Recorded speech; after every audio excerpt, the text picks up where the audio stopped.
Welcome, dear listener. Settle into the quiet places where the world cannot reach you. Loosen your shoulders, let your breath drift slow and easy, like steam rising from a copper bowl in a forgotten courtyard at dusk. Tonight, we travel together gently, softly, across centuries and sands into a city that once shimmered like a jewel set into the heart of the Tigris River. The year hardly matters now. The hour is somewhere between dusk and midnight, and the air carries the warm hush of a desert evening. Imagine, if you will, a circular city, ringed in honeyed walls, glowing faintly under a moon the colour of pale apricot. This is Baghdad in her golden hour, the seat of the Abbasid caliphs, a place of poets and astronomers, of perfumers and gardeners. Yet we are not here for battles or ledgers, for treaties or thrones. We are here for the warm marble beneath bare feet, for the slow drip of rosewater into a basin, for the rustle of date palms over still pools, for the lantern light pooling on a tiled floor. We are here to wander slowly, the bathhouses and gardens of a city whose name once meant the gift of God. So close your eyes. Let the sounds of your room fade away. Let the breath grow long. Let the mind soften, like a length of silk lowered slowly into still water. And when you're ready, simply listen. Baghdad is waiting, and her doors stand quietly open. Before we step beyond the great northern gate, I would like to offer you a small companion for the journey. If your heart even now finds peace in this slow unwinding of history, in the soft cadence of these forgotten places, then consider this an open invitation. Should you wish to walk these old streets again on another quiet night, when the world feels too sharp at its edges, you may simply tap the small subscribe ribbon resting just below this story. Think of it as leaving a lantern lit by your favorite chair, a signal, a thread, a way for the next vanished city to find its way back to you whenever you are ready.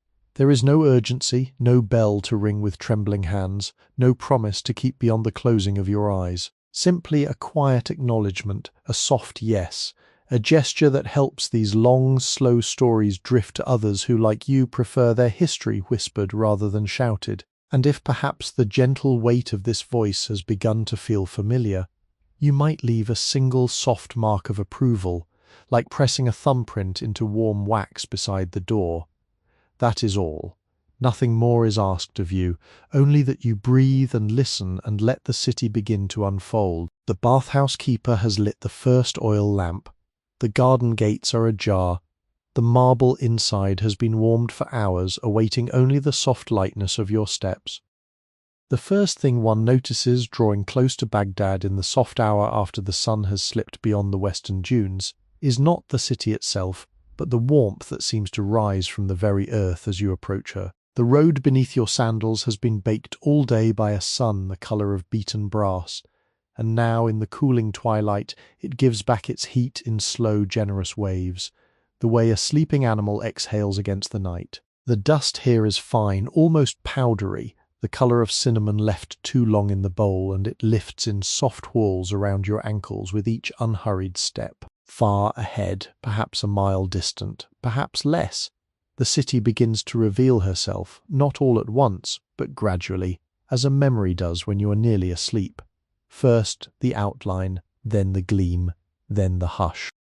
She is round, perfectly, miraculously round, the Madinat as-Salam, the city of peace, conceived in the imagination of the Caliph al-Mansur, drawn upon the desert with ropes and chalk and torches lit through the night, raised brick by sun-cured brick into the form of an enormous wheel laid flat upon the plain. Her outer walls rise in 3 concentric rings, the innermost crowned with a great green dome that catches what is left of the daylight and holds it, glowing faintly like a lamp seen through frosted glass. The bricks themselves are the colour of warm honey, the colour of pressed dates, the colour of the inside of a seashell held up to a candle. Each one was laid by hands that have long since turned to dust, and yet the warmth of those hands seems somehow still to linger in the mortar, in the slow exhalation of the walls as the night air cools them.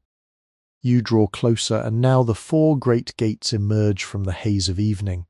They are named for the directions of the world they face, and for the cities that lie far beyond them. The Kufa Gate to the southwest, the Basra Gate to the southeast, the Khorasan Gate, opening toward the long roads of the east, toward the silk markets and the snow-capped mountains, and the Damascus Gate, looking westward toward the old caravanserais and the salt routes. Each gate is a marvel in itself, vaulted and tiled, with iron-bound doors that have been worn smooth by the touch of countless palms over the long span of decades. Above each gate rises a green dome smaller than the central one, a quiet echo, a softer voice answering the great voice at the city's heart. The guards at the Khorasan Gate are seated upon low-cushioned benches, their long spears resting against the wall beside them, their cloaks of pale wool gathered loosely at their shoulders against the gathering cool. They look up as you approach, but their gaze is gentle, almost sleepy. The gaze of men who have stood at this threshold so many evenings that the world's coming and going has become, for them, a kind of slow river they no longer try to count. One of them lifts a hand in a small, almost lazy gesture of welcome, and the great door, oiled at its hinges with sheep's tallow, swings inward without a sound. Inside the gate, the air changes. It is the first thing you feel before you even register the sights. The wind that had been carrying the dryness of the open plain now carries something else entirely, something layered, something woven. There is the faint mineral coolness of stone that has stood in shadow all afternoon. There is the warm, almost yeasty scent of bread drifting up from some baker's oven hidden in a side lane. There is rosewater, thin and high, like a single bell note. There is donkey and leather, and the faintest trace of jasmine from a courtyard garden whose walls you cannot yet see.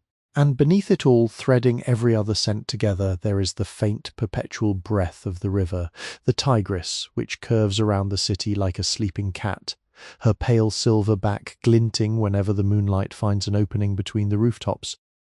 The streets here are not the chaotic warrens you might expect of an old city. The round city was planned, drawn with a geometer's precision, and the avenues run inward like the spokes of a great wheel, each one paved in flat stones the colour of weak tea. Between the spokes the residential quarters spread in soft curves, their walls washed in pale lime that catches the lamplight and holds it, so that each house seems to glow faintly from within. The lanterns themselves are small clay vessels with pierced sides, the holes cut in shapes of stars and crescents and tiny six-petalled flowers, so that the light they cast upon the walls is not a single uniform glow, but a slow drifting embroidery of golden shapes, shifting whenever a breath of wind moves the lamp upon its hook. A boy passes you, perhaps 11 years old, balancing a copper tray upon his head, the tray heaped with small, glistening pastries dusted in pistachio dust, the colour of new spring leaves. He does not look at you. He is concentrating, his lips slightly parted, his bare feet making no sound at all upon the warm stones. The tray sways gently with the rhythm of his walking, and you catch, as he passes, the faint perfume of orange blossom water and clarified butter, a scent so soft and so precise that it seems to belong less to this particular evening than to the very idea of evening itself. The avenue you have chosen almost without choosing leads inward and slightly leftward, following the gentle curve of the wheel. The walls on either side rise to perhaps the height of 3 tall men, and they are pierced here and there by small wooden doors, set deep into rounded archways. Above some of these doors hang lamps already lit. Above others, dried bunches of mountain thyme have been hung to ward off insects in the warmer months, and even now, in the cooling air, the herb releases a thin, peppery sweetness whenever the breeze stirs it. From behind one wall comes the sound of a single oud, played without urgency, the player evidently practicing the same slow phrase again and again, each repetition a fraction softer than the last, as though he were teaching the song itself how to fall asleep. You walk on, the avenue narrows, then opens into a small square. At the square's centre stands a stone basin, perhaps 4 paces across, fed by an underground channel from one of the great canals the engineers of this city have woven beneath her streets like silver thread beneath silk. The water in the basin is so still that the moon just now rising above the eastern rooftops lies in it whole and unbroken, a perfect pale disk resting upon a perfect pale disk. Cat, the colour of smoke, drinks from the edge, her pink tongue making the smallest possible disturbance, 3 faint rings spreading outward and dissolving before they reach the rim. Beyond the square, set into a long honey-coloured wall, you see at last the door you have come to find. It is not large. It is not grand. But over its lintel, tiles of soft turquoise, there's been written, flowing Kufic script, single word, Hammam, the bathhouse, and the door, you notice, to Protestant is already ajar. You stand for a moment before the doorway, simply breathing. There is no need to hurry. The bathhouse, as everyone in this city knows, keeps its own hours, its own slow tempo, and one does not enter it the way one enters a market or a counting house. One enters it the way one enters a long, quiet conversation already in progress, the way one slips into warm water inch by inch, allowing the body to relax in stages. The door itself is made of cedar, brought down by river barge from the high forests of Lebanon, and the wood is so old now, so deeply seasoned by steam and time, that it has taken on a colour something between dark amber and the inside of a walnut shell. Iron studs, hammered out in some forge across the city, mark its surface in a pattern of widely spaced dots, each one rubbed smooth by years of palms pressing against the wood.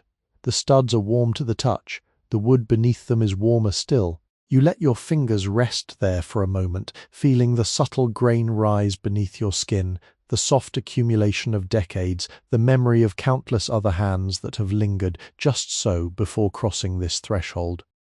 Above the doorway, set into a small niche, a single oil lamp burns, its flame the size of a thumbnail, perfectly steady. The oil is sesame pressed in some quiet press in a side street workshop, and as it burns it gives off a scent that is almost imperceptible, a thin nuttiness woven into the heavier scents drifting through the half-open door from within. The lamp is set in a holder of pierced brass, worked into the shape of a six-pointed star, and the light that escapes through the piercings throws a small, intricate pattern onto the wall behind, a slow rotating constellation that shifts with each tiny stirring of the flame. You push the door open the rest of the way. It moves on hinges so well oiled that it makes no sound at all, only a faint sigh of displaced air, and then you are inside. The first chamber of any well-made hammam is called the maslach, the disrobing room, and it is, by long tradition, the coolest room in the bathhouse. Its purpose is transitional. It is the antechamber between the dust of the world outside and the warm intimacy of the steam beyond. Here the body is meant to slow itself, to gather, to remember its own quiet weight before being given over to the deeper rooms. The architects of Baghdad understood this. They built the maslach to be wide and high, with a domed ceiling pierced by small circular skylights of coloured glass, amber, rose, pale green, that during the day cast wandering pools of softly tinted light upon the floor. At this hour, of course, the skylights show only the deepening blue of the night, and the room is lit instead by lanterns of frosted alabaster, hung on long brass chains from the dome's gentle curve.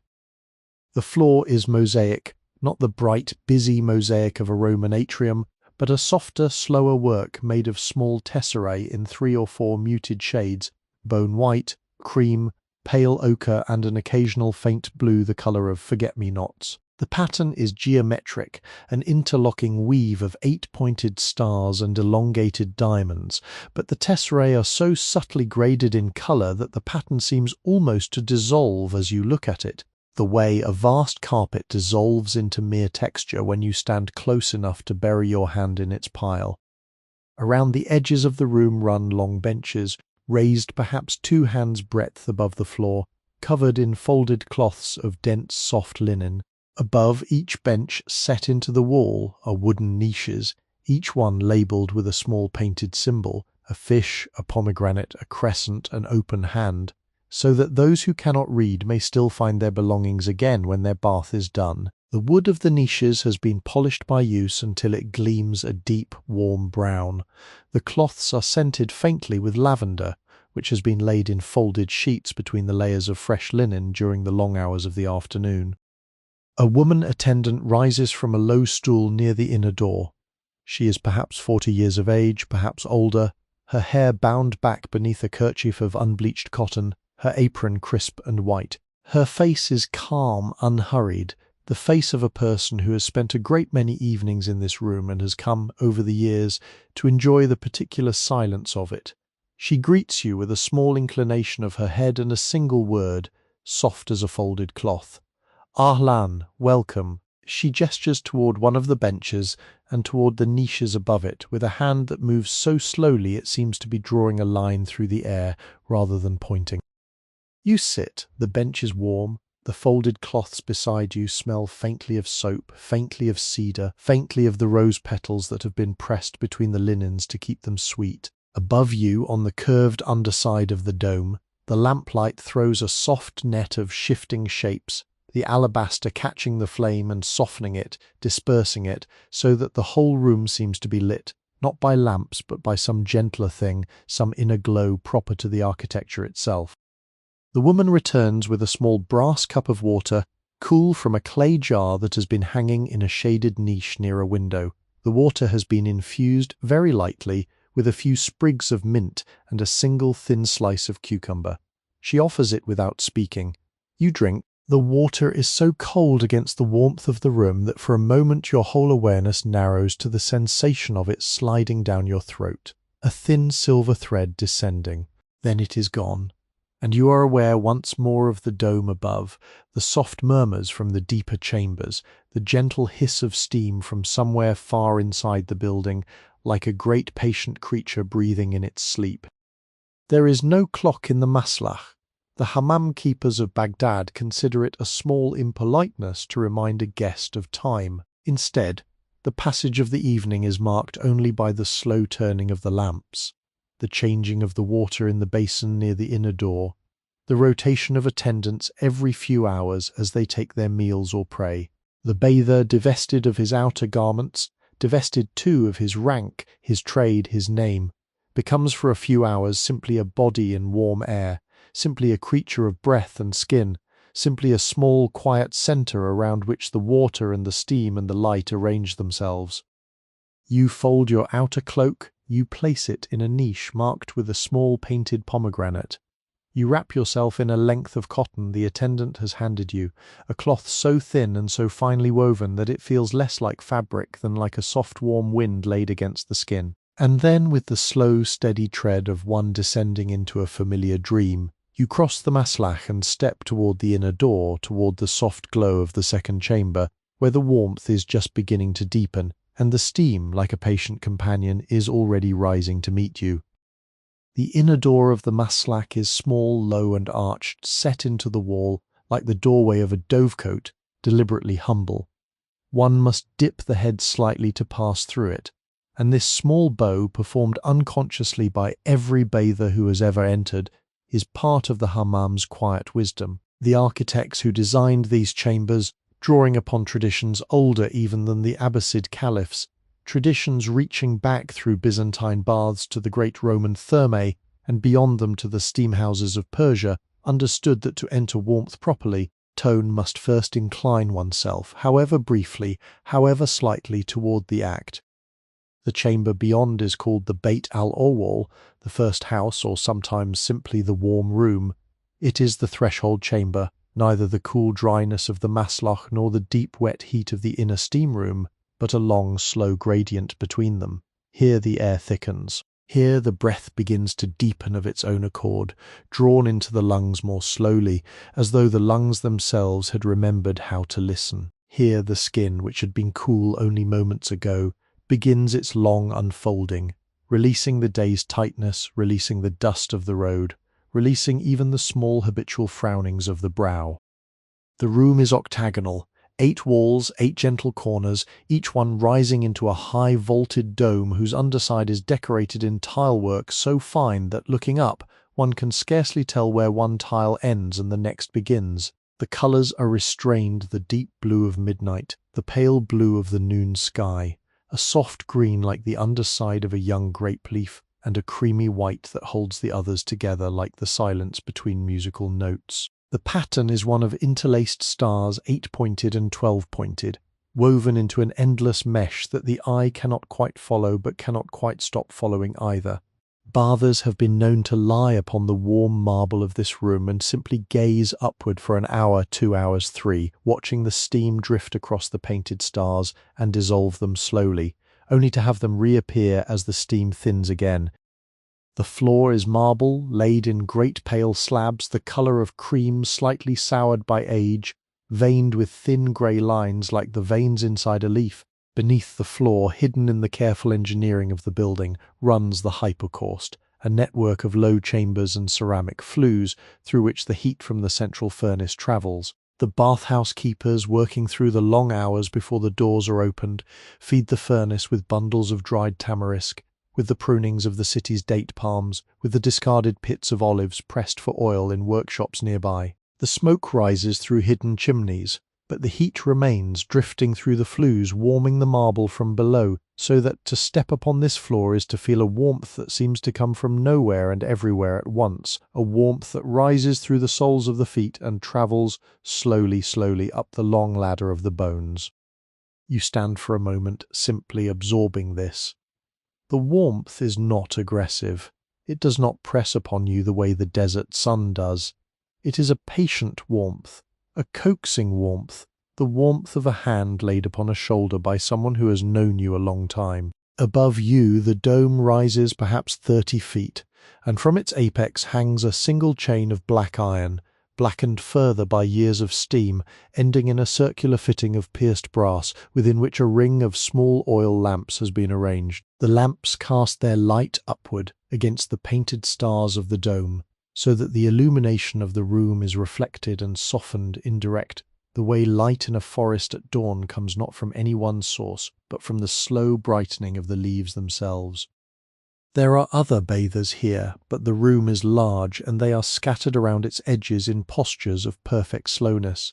An older man with a white beard sits upon a low marble bench, his eyes closed, his hands resting palm up upon his knees, his chest rising and falling with such regularity that he seems less a person breathing than a small bellows worked by some unhurried hand. 2 younger men, perhaps merchants, perhaps scholars, sit cross-legged upon a raised platform in one corner, speaking in voices so low that their words are less words than the rhythm of words, a quiet murmur shaped like conversation. A boy of perhaps 14 stands near a basin, slowly ladling warm water over his shoulders with a wooden dipper, and the water, when it strikes the marble at his feet, makes a sound like a single soft hand clap before vanishing into the drain channels cut so cleverly between the slabs that one almost forgets they are there. The basins. Let us speak of the basins, for they are perhaps the chief glory of this chamber. There are 8 of them, one set into each of the 8 walls, each one carved from a single piece of pale grey-veined marble, each one perfectly round and perhaps 3 hands' breadth across. From the wall above each basin protrudes a brass spout shaped like the open mouth of a fish, and from each spout flows a thin, steady stream of warm water, drawn from cisterns heated above the same furnace that warms the floor. The water falls into the basin with a sound so gentle, so evenly continuous, that it ceases after a few moments to register as sound at all, becoming instead a kind of texture in the air, a hush within the hush. Beside each basin rests a small wooden bowl called a taz, turned on a lathe by some patient woodworker in a side street near the market of carpenters. The taz is shallow, perhaps the width of 2 cupped hands, and its outer surface is sometimes plain and sometimes carved with a fine pattern of grooves to make it easier to grip when wet. The bather fills the taz from the basin, raises it slowly above the shoulder, and pours the warm water down the back, the chest, the arms, the legs, in long, slow streams that travel the body, like the unhurried passing of clouds across a hillside. You move toward the nearest basin. The marble of the floor warms your feet with each step. The air thickens further around you, and you begin to feel, for the first time since entering, the soft dampening of your skin, the first delicate beadings of moisture rising along your forearms, your collarbones, the place at the base of your throat.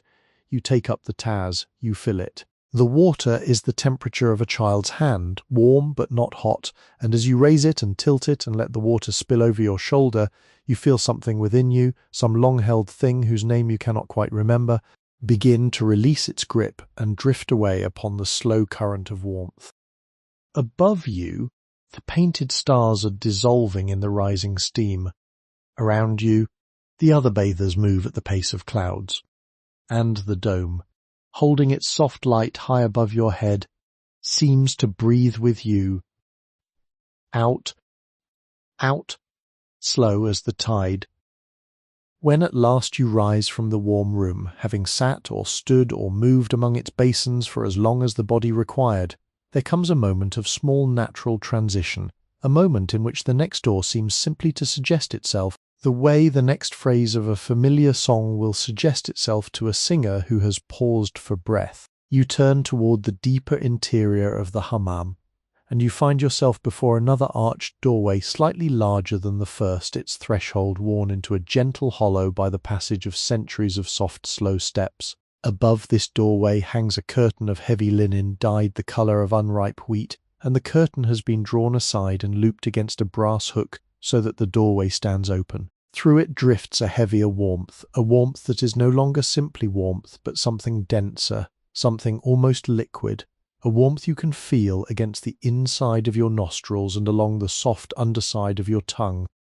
This is the Beit al-Harara, the house of heat, the deep heart of the bathhouse, the chamber for which the entire elaborate machinery of furnaces and flues and cisterns has been built. To step through the curtain is to enter another atmosphere altogether, a small inland sea of hanging vapour in which the air itself has become visible, gathered into slow shifting drifts and veils that move with the most subtle currents, that part softly when you walk through them, and reform behind you with the unhurried patience of water closing over a swimmer's wake. The chamber is circular, perfectly circular, like the city itself, like the moon in the basin in the square outside. Its dome rises high above, and at the dome's apex is set a single great oculus of thick-blown glass, a circle of glass, perhaps 4 hands across, slightly clouded by age and by the steady upward press of steam.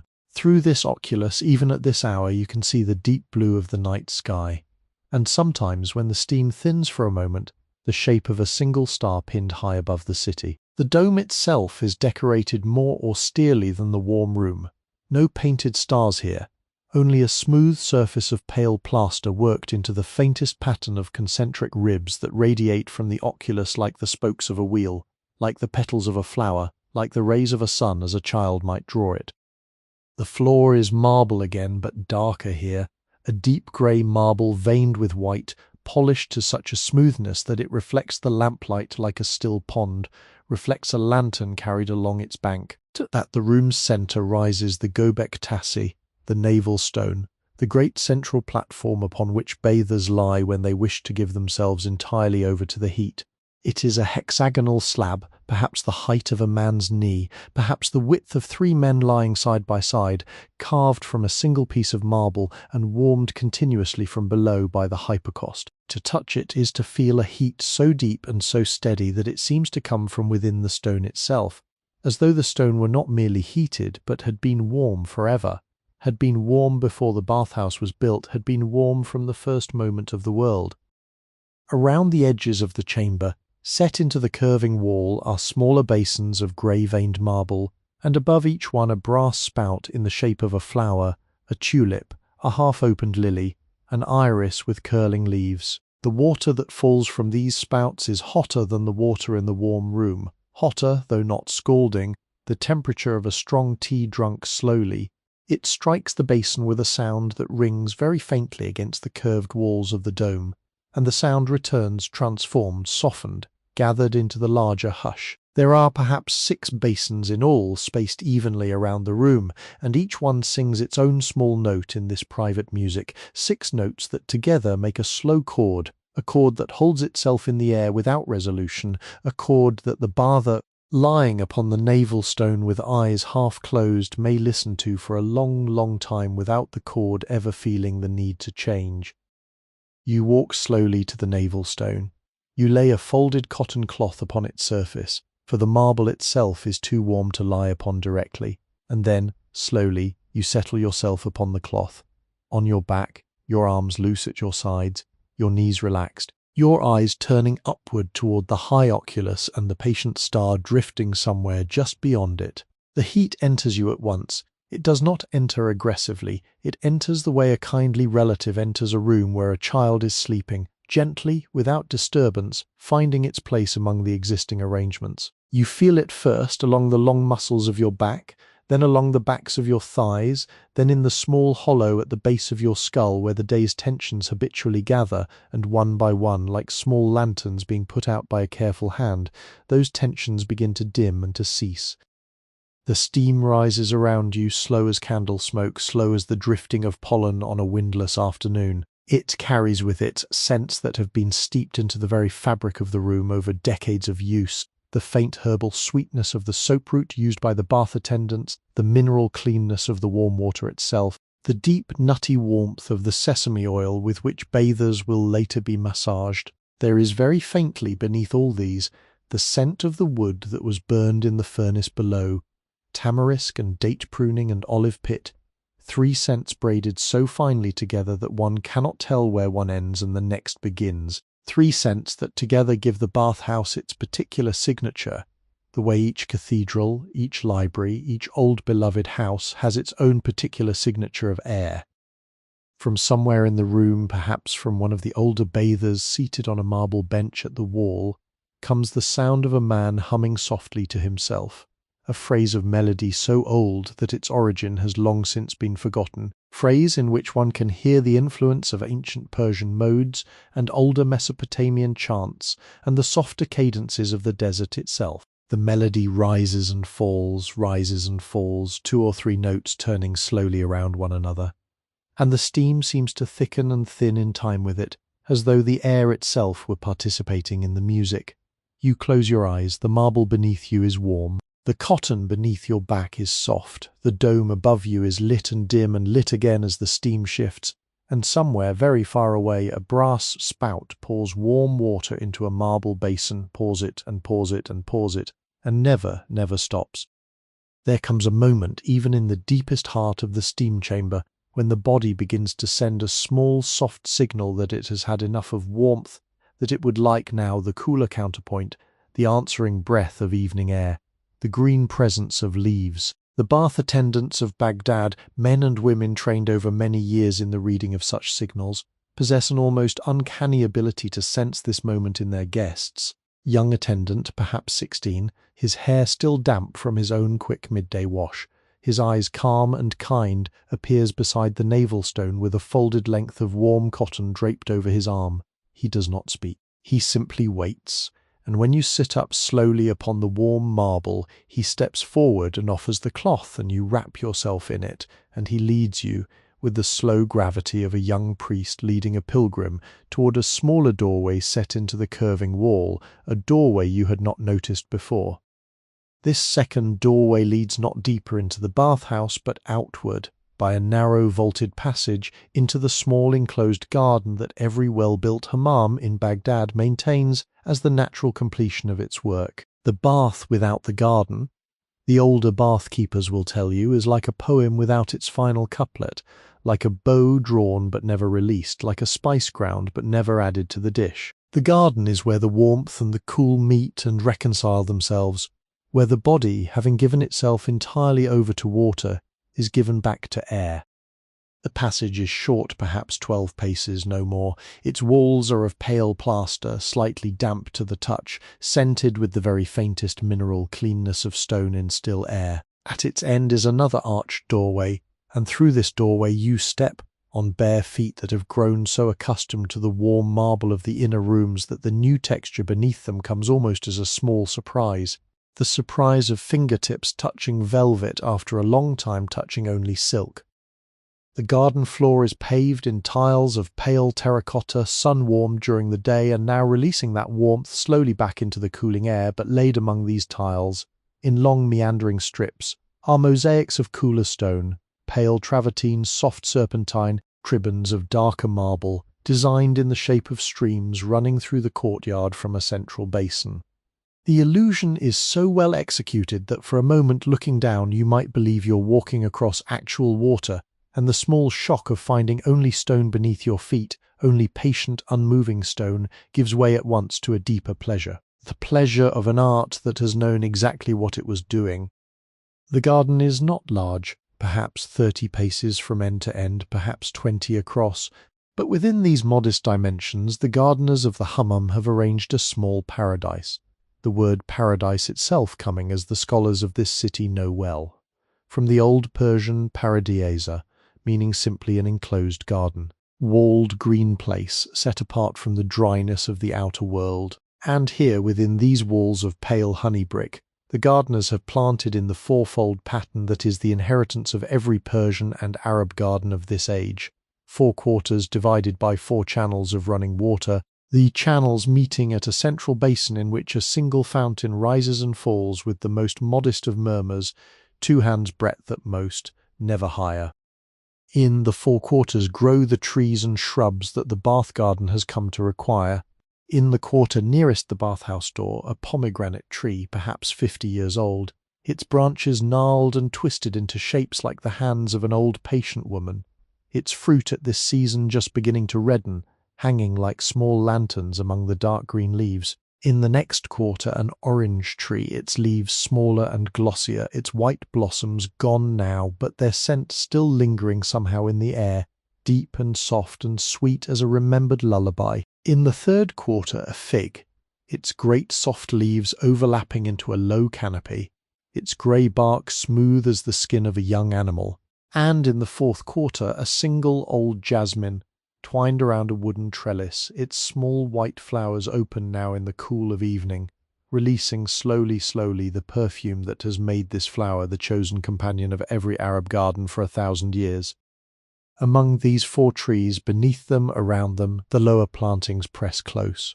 Damask roses, their blooms still dark and folded in the dimness, grow in beds edged with low boxwood. Mint and basil and sweet marjoram fill the corners of the channels, their leaves brushed by the running water, releasing their scents whenever a small breeze stirs them. Between the herbs grow the narcissus, the iris, the small wild tulips that the gardeners have brought down from the mountain meadows of Khurasan and coaxed into bloom in the warmer climate of the city. There is no riot of colour here. The Abbasid garden does not aim for spectacle. It aims for sequence, for layering, for the slow unfolding of one scent and one bloom after another, so that the garden, walked through slowly over the course of an evening, gives up its secrets one by one rather than all at once. You walk along the central channel. The water in it is cool to the touch and runs perhaps a finger's depth, just deep enough to murmur as it goes, just shallow enough that the small fish the gardeners have placed there, tiny silver creatures no longer than a thumbnail flicker visible just below the surface, their movements quick and bright as struck sparks. The channel is lined with tiles of soft turquoise, the same colour as the word Hammam above the outer door, and the water passing over the tiles takes on a faint green tint, the colour of certain very old glass. At the central basin you stop. The fountain rises and falls with its small unhurried rhythm. Around the basin's rim, in tiles of cream and indigo, runs an inscription in the same flowing Kufic script you saw above the door, but this inscription is longer, a verse, a fragment of poetry.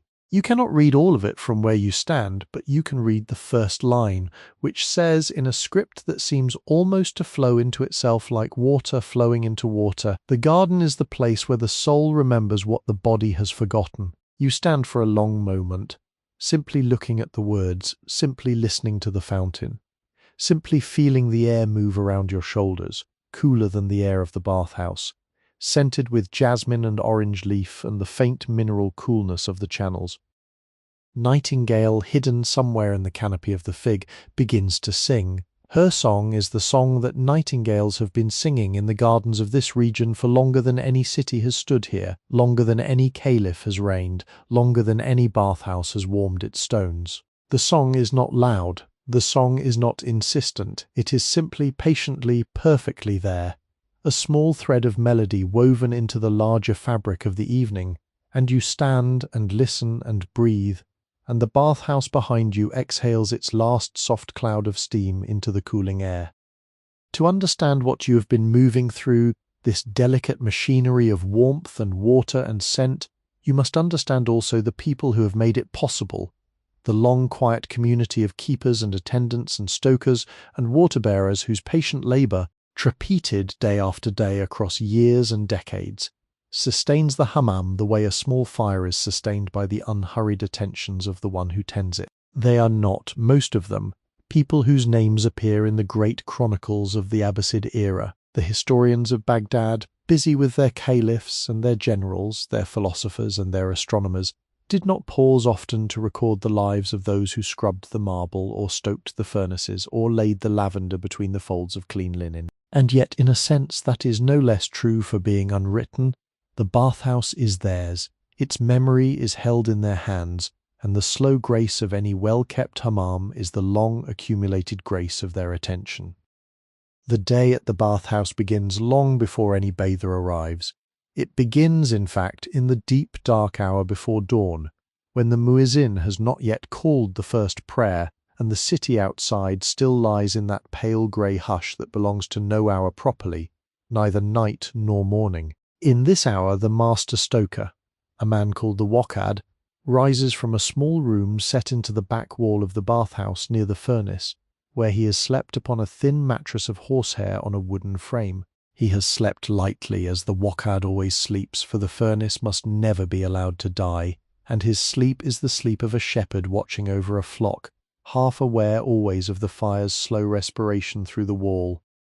He rises. He drinks a small cup of cold water from a clay jar. He pulls on his work tunic of unbleached cotton, stained dark in patches by long years of soot and ash, and he opens the heavy iron door of the furnace to inspect the embers within. The embers are a deep cherry red, glowing faintly in the gloom, and he reads them the way an older shepherd reads the sky, knowing at once how long they will hold, what fuel they require, how the fire is breathing this morning. He takes up his iron rake, long-handled, its grip wrapped in twine darkened by his own palms, and he stirs the embers with the slow attentive motions of a man stirring a pot of long-simmered stew. He adds tamarisk, then date pruning, then a single careful handful of olive pits, and he watches as the new fuel catches and the fire wakes and the heat begins, slowly, steadily, to climb again toward the temperature it must reach by the hour the doors open.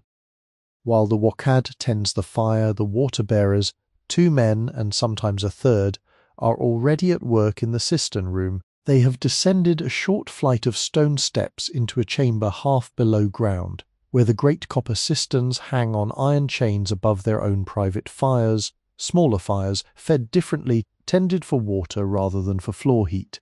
The water-bearers test each cistern with a long wooden ladle, letting the water trickle from the ladle's lip back into the great copper bowl, listening to the sound it makes, watching the steam rise from its surface. They speak little, they do not need to. The work has been done so many mornings that the rhythm of it has become its own conversation. Above them, in the maslach, the cool antechamber, the linen mistress has begun her own day. She is by tradition an older woman, often a widow, often the mother of grown children whose household she has handed on to a daughter-in-law, and who has chosen to spend her later years in the calm of the bathhouse, surrounded by warm air and clean cloth. Her name in many bathhouses of the city is simply Al-Khadima, the keeper, though her own name, the one her mother gave her, is known to the other attendants, and is used among them with quiet affection. She is the one who counts the linens at the start of each day, who sets the lavender between them, who folds them according to the patterns the bathhouse uses, who lays out the small wooden combs and the brass-handled mirrors and the little phials of rosewater on the shelves above each bench. She moves with the slow, methodical economy of a woman who has done this work for 30 years, and who knows that no motion needs to be hurried because every motion has its proper place in the day. The day's first prayer is called faintly from a minaret some streets away, the muezzin's voice rising and falling over the rooftops, and the bathhouse keepers pause where they stand, perform their ablutions at a small basin set in a side corridor for this purpose, and pray. The prayer is brief, dignified, the same prayer that is being prayed at this same moment in courtyards and houses and other bathhouses across the whole sleeping city, a soft web of recitation laid lightly across the morning. When it is finished, the keepers return to their tasks. The fire climbs. The water heats, the linens stack themselves in soft pale pyramids upon the shelves. By mid-morning the bathhouse is ready, and the first bathers begin to drift in. In Abbasid Baghdad, the daylight hours of the Hammam are reserved for men, while the evening hours, the hours when you and I have walked these chambers, belong to women. This is the ancient rotation of the bathhouse, kept in the city for centuries, observed without dispute. The keepers know each set of bathers well. They know which merchant prefers to linger in the warm room rather than the steam, which scholar always asks for an extra basin of cool water at the end of his bath, which old soldier requires the firmest of the masseurs because his shoulders carry an old wound. They keep these preferences in their memory the way a fine cook keeps the preferences of long-standing diners, without need of writing, without need of reminder. The masseurs, called telak, are men chosen for their strength but trained for their gentleness. Their work is precise. They know the long ladders of the body's muscles, the places where tension habitually gathers, the small patient pressures that release a knot without inflicting any pain whatsoever.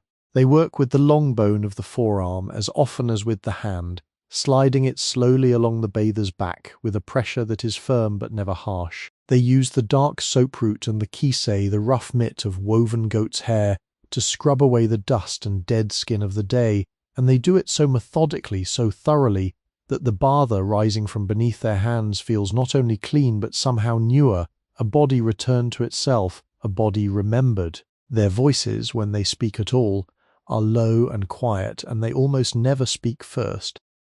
Among the small unspoken miracles of the Abbasid bathhouse, one of the deepest is the soap itself, the fragrant labour of generations of soap makers whose craft, perfected in the workshops of Aleppo and Damascus, in the souks of Mosul and Kufa, has come at last to find its highest expression in the hammams of Baghdad. The soaps used here are nothing like the harsh lies a country household might boil down for itself in a yard cauldron. They are slow soaps, soaps cured for months, sometimes years, soaps whose making has been overseen by craftsmen who learned their art from fathers, who learned it from grandfathers, soaps that come to the bathhouse in great pale bricks the colour of ivory or the colour of pistachio kernels or the colour of a desert dawn. The base is olive oil pressed in the long olive groves of the lands to the west, brought down to Baghdad in great clay amphorae sealed with wax. The oil within so green and so fragrant that to lift the wax stopper of a freshly arrived jar is to release into a small room the whole scent of a Mediterranean hillside in late autumn. The soap maker mixes the oil with lye drawn from the ash of certain marsh plants, plants harvested from the edges of the Tigris and the Euphrates by men who wade through the shallows with curved knives, gathering the long stalks at exactly the right moment of the year. The mixing is slow, performed in great wooden vats with paddles longer than a man is tall, and the soap maker speaks little during the work, watching the pale, slow swirl of the mixture for the precise moment when it begins to thicken, when it begins to take on the texture of cream slightly whipped, when it is ready to receive its perfumes. The perfumes vary from soap to soap.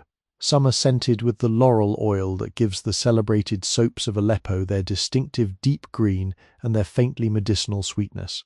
Others receive crushed petals of damask rose, soaked first in their own oil, so that the soap, when later it touches warm water, releases a scent so faithful to the living rose that it is as though one had crushed a fresh blossom in one's palm. Others still receive the small dried leaves of bay laurel or threads of saffron or the delicate gold of orange blossom water or the deeper amber of musk and ambergris brought from the great trade routes that reach all the way to the eastern seas.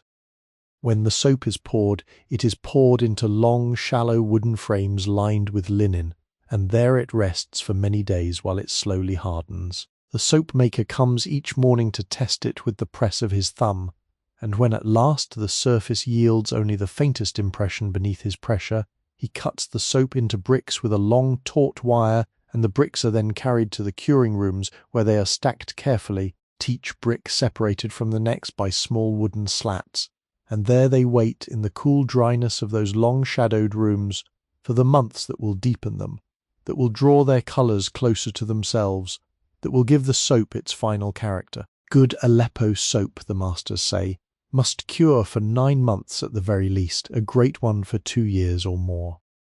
The bricks that arrive at the bathhouse have already passed through this long patience. The keeper of soaps, an attendant whose entire task is to manage the soap inventory of the hammam, breaks each brick into smaller pieces with a short bronze knife, and lays the pieces in shallow brass dishes set on the marble shelves of the inner rooms. There are different soaps for different parts of the body, different soaps for different occasions, different soaps for those whose skin runs dry and those whose skin runs oily, different soaps for the long winter and the burning summer. The keeper of soaps knows them all. She can identify each soap with her eyes closed by its scent alone, and she places each piece carefully, knowing which bather in which room will find it most useful. Beside the soap dishes rest the small vials of oil. These are the oils of massage, kept warm by their proximity to the heated walls, ready to be poured into the cupped palm of a telak when the moment comes. There is sweet almond oil drawn from almonds grown in the orchards of Persia, light and quickly absorbed. There is sesame oil, deeper and warmer, beloved of older bathers whose joints require its particular comfort. There is a thicker oil scented with myrrh, kept for those who have been ill, whose skin needs the slow restorative of resinous warmth. And there is the most precious oil of all, the oil of pressed roses, kept in tiny cobalt blue glass vials no larger than a thumb, used only by special request, for the rose oil is so concentrated, so rich, that a single drop is sufficient to scent the whole length of an arm. You have, at some moment during your time in the inner rooms, been brought to a small alcove where a telek is waiting beside a low marble bench. Without speaking, he gestures for you to lie upon the bench, face down, and you do so, your forehead resting on a folded cloth that has been laid for exactly this purpose. The marble beneath you is the temperature of warm bread fresh from the oven. The cloth beneath your forehead smells of cedar and faint lavender, and then his hands, which have been waiting in the warm air, descend upon your shoulders. The first sensation is the oil. He has poured it into his palm, warmed it further between his hands, and now he applies it to your back in long, slow strokes that begin at the base of your neck and travel all the way to the small of your back, and the oil is the warm, sweet almond, lightly perfumed with the smallest trace of sandalwood. And as it touches your skin, it seems to find at once every small tension you had not even known you were carrying. His hands are large, his pressure is firm, but never harsh. He works the long muscles along the spine, then the broader muscles of the upper back, then the small, precise group of muscles where the shoulder meets the neck. He hums, very softly, almost inaudibly, a phrase of melody so simple and so old that it sounds like a phrase you have always known and will always know. When the back is finished, he turns his attention to the arms, working each one slowly from the shoulder to the wrist, his thumb pressing gently along the long lines of the forearm, his fingers releasing the small clenchings of the palm. Then the legs, then the feet, then, with a slowness so complete that it seems to belong to a different conception of time altogether, the whole body once more, in a single long passage of his hands from your shoulders to your ankles, a final benediction laid upon the work he has done. And when he steps back, when he says, in a voice so low it is almost a breath, "Finished," you do not move at once. You lie upon the warm marble for a long time, simply breathing, simply listening to the small unending music of the basins, simply being, for one quiet stretch, no one in particular. In Abbasid Baghdad, the Hammam is not merely a place of cleansing, it is, especially for the women of the city, a place of gathering, of conversation, of intergenerational continuity, of celebration, of consolation. The men of the city have their mosques, their markets, their courtyards of trade and discussion. The women have, in equal measure, the bathhouse. And the bathhouse is to the social life of women what the great courtyard of a mosque is to the social life of men, a space neither private nor public in the strictest sense, but a third thing, a quiet commons, a slow weaving together of lives. The afternoons and evenings of the women's bath have their own particular character, distinct from the morning hours of the men, where the men come in pairs or small groups, often briskly, often pausing only as long as their bath requires, before returning to their workshops or their offices. The women come in larger gatherings and they stay longer, sometimes for the whole long arc of an afternoon and well into the evening. They bring with them their daughters-in-law, their elderly mothers and aunts, their close friends from neighbouring streets. They bring small cloth bundles tied at the corners, filled with the things one brings to a long social occasion: dried apricots and roasted pistachios, small flat breads wrapped in linen, little jars of preserved quince and rose-petal jam, sometimes a flask of cool sherbet flavoured with mulberry or with tamarind. The bathhouse keepers, knowing this rhythm, prepare differently for the women's hours. The maslak is laid out with extra cushions and with low circular tables of inlaid wood, around which small groups can sit and share their food between rounds of bathing. The linens are stacked higher than in the morning, for the women change cloths more often, moving between the chambers in a longer and more leisurely sequence. The sweet-scented oils are brought out in greater variety, for the women like to compare them, to discuss them, to remember which oil suited a particular gathering on a particular winter afternoon 10 years ago.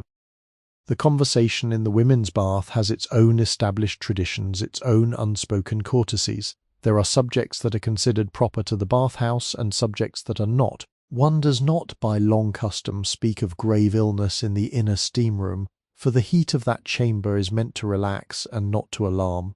One does not speak of debts or quarrels in the warm room, for the warm room is meant for the easing of the heart. The deep matters of life, births, deaths, betrothals, the sicknesses of children, the distances between absent husbands are spoken of, when at all, in the maslak, over a small cup of sherbet, in a low voice, with the comfortable presence of long-known friends seated nearby.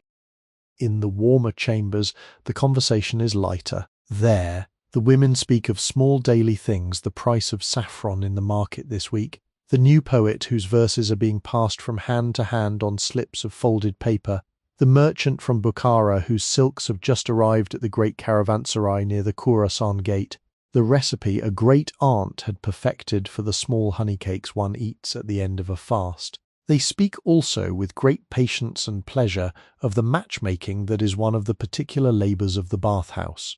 Mother, with a son of marrying age, sits in the warm room with her old friend, and over the slow ladling of warm water from the basins, the friend gradually mentions, with delicate indirection, the daughter of another friend, a young woman of grace and modesty and skill at the loom.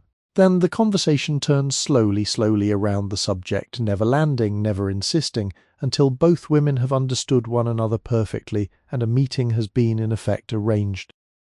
The brides themselves are the special occasion of the bathhouse, and the bath of the bride is one of the most beloved rituals of the women's Hammam. On the day before her wedding, a young bride is brought to the bathhouse by her mother, her aunts, her cousins, her closest friends, in a small joyful procession through the streets, the women carrying baskets of flowers and small trays of pastry. At the bathhouse they are greeted by the keeper, who has prepared a private chamber for them, a chamber separate from the main rooms, sometimes a vaulted side room with its own small dome and its own small basin. There the bride is bathed with the most fragrant of the rose-scented soaps, her hair washed with herbal infusions of rosemary and lemon balm, her skin rubbed with the most delicate of the almond oils.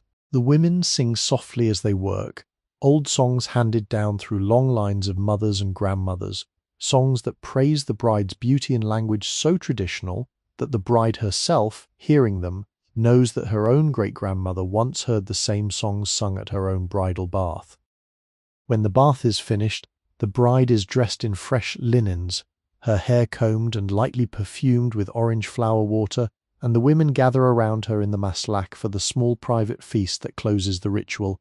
They share the pastries from their baskets. They drink cool sherbet from small ceramic cups. They tell the bride small tender stories of the mothers and grandmothers who came before her, so that she may carry these stories with her into the household she is about to join. The keeper of the bathhouse presents her with a small gift by long tradition, a single rose carved from soap itself, a soap rose scented with damask which the bride will keep in a wooden box in her new home, taking it out only on special occasions to breathe its scent and remember. These bridal baths are remembered for years. Women who attended a particular bridal bath as girls of 10 or 12 will speak of it as old women of 70. recalling exactly where they sat in the maslach, exactly which song was sung, exactly the small joke the bride's grandmother had made before she rose to embrace her. The bathhouse, in this sense, is not only a place but a kind of long quiet archive, a repository of the soft moments that the great chronicles do not record, a memory held in the warm marble and the slow steam and the patient breathing of the women who pass through. In the corner of the maslach where the older women gather, the conversation turns sometimes to those who are no longer present. Friends who have died in the past year, mothers who have grown too frail to come any more, sisters who have moved with their husbands to other cities. The older women speak of these absent ones with a particular gentleness, neither mournful nor falsely cheerful, simply remembering, simply acknowledging the way one acknowledges the changing of the seasons, the way one acknowledges the slow bending of the river. And the younger women listening learn a manner of speaking about loss that they will themselves use decades from now, when they sit in this same room with daughters of their own who will themselves in the fullness of time become the older women in the corner of the maslach, speaking gently of those who came before. It is one of the small unspoken pleasures of an afternoon at the bathhouse that the warmth of the inner chambers, the slow exertion of bathing and of being bathed, draws from the body a particular kind of clean appetite, a hunger and thirst that are not sharp but patient, like the patient hunger of someone returning from a long quiet walk. The bathhouses of Baghdad have understood this for as long as bathhouses have stood here, and the food brought into the maslach for sharing among friends is food chosen with great care to suit this particular condition of the body, food that is light yet sustaining, fragrant yet never heavy, food that complements the slow cleansing of the chambers rather than competing with it. The first thing one is offered, almost always, is water. Not plain water, though plain cool water is also abundant, but water that has been infused with the small quiet flavours of the season. In summer, the water is steeped with cucumber and mint. The cucumber sliced in thin discs and floated upon the surface of the cool earthenware jar. The mint in whole sprigs that release their oil slowly into the water as the hours pass. In autumn, the water carries the soft pink of pomegranate, a few seeds added to each cup so that the drinker swallowing feels the small bursts of sweetness against the tongue.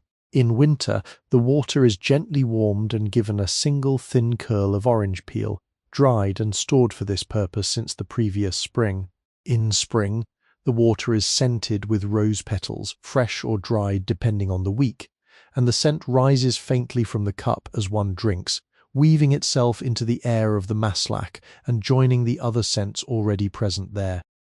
After the water comes often the sherbet. The word sherbet in this age does not yet mean what it will come to mean in the kitchens of later centuries. Here it is, simpler, fresher, a chilled drink of fruit and water and a thread of honey, served in small cups of pale glazed ceramic. The making of sherbet in the kitchens that supply the bathhouse is itself a slow art. The fruit is pressed by hand, the juice strained through layers of clean linen, the honey added in carefully measured spoons, the whole then chilled in clay vessels lowered into deep wells where the water of the underground table holds them at a coolness no surface ice can match in this season. The most beloved sherbets are the mulberry, deep purple and slightly tart, the tamarind, dark and complex with a long aftertaste, the apricot, golden and sweet, and the lemon made from the small, thick-skinned lemons of the southern marshes, mixed with rosewater and a pinch of crushed mint. With the drinks come the small foods, dates first, always dates, for the date is the companion of every Iraqi gathering, and the bathhouse is no exception. The dates are of many varieties, brought in small cloth bags from the date palms that grow in the long groves south of the city, where the rivers slow and the soil is rich. There are the great soft amber dates, large as a man's thumb, their flesh almost translucent, so sweet that a single one is a small meal in itself. There are the smaller, darker dates, drier, with a deeper concentrated sweetness, often stuffed with a single almond or a half walnut for variety. There are the rare red dates, harvested from a particular grove in the south, their flavour more delicate, more floral, their texture firmer. The dates are arranged on small brass trays, sometimes upon a fresh fig leaf laid flat, and the women take them one at a time with their fingers, eating them slowly, sometimes pausing between each one to sip a little of the cool water or the sherbet. There is no hurry. There is no other place to be. The afternoon stretches itself out around the eating of the dates the way a cat stretches itself out around a sunny patch of floor, complete, sufficient, asking nothing more of the moment than what the moment is already providing. After the dates come the pistachios, roasted, lightly salted, brought in small bowls of polished olive wood. The pistachios of Baghdad are famous throughout the world of this age. Grown in the orchards of Khorasan and brought to the city by the long caravan routes, their small green kernels split open by the natural ripening of the shell, their flavour at once nutty and slightly sweet and faintly resinous. They are eaten one at a time, the shell split between the fingers, the kernel placed upon the tongue holding it for a small unhurried moment before the teeth break it.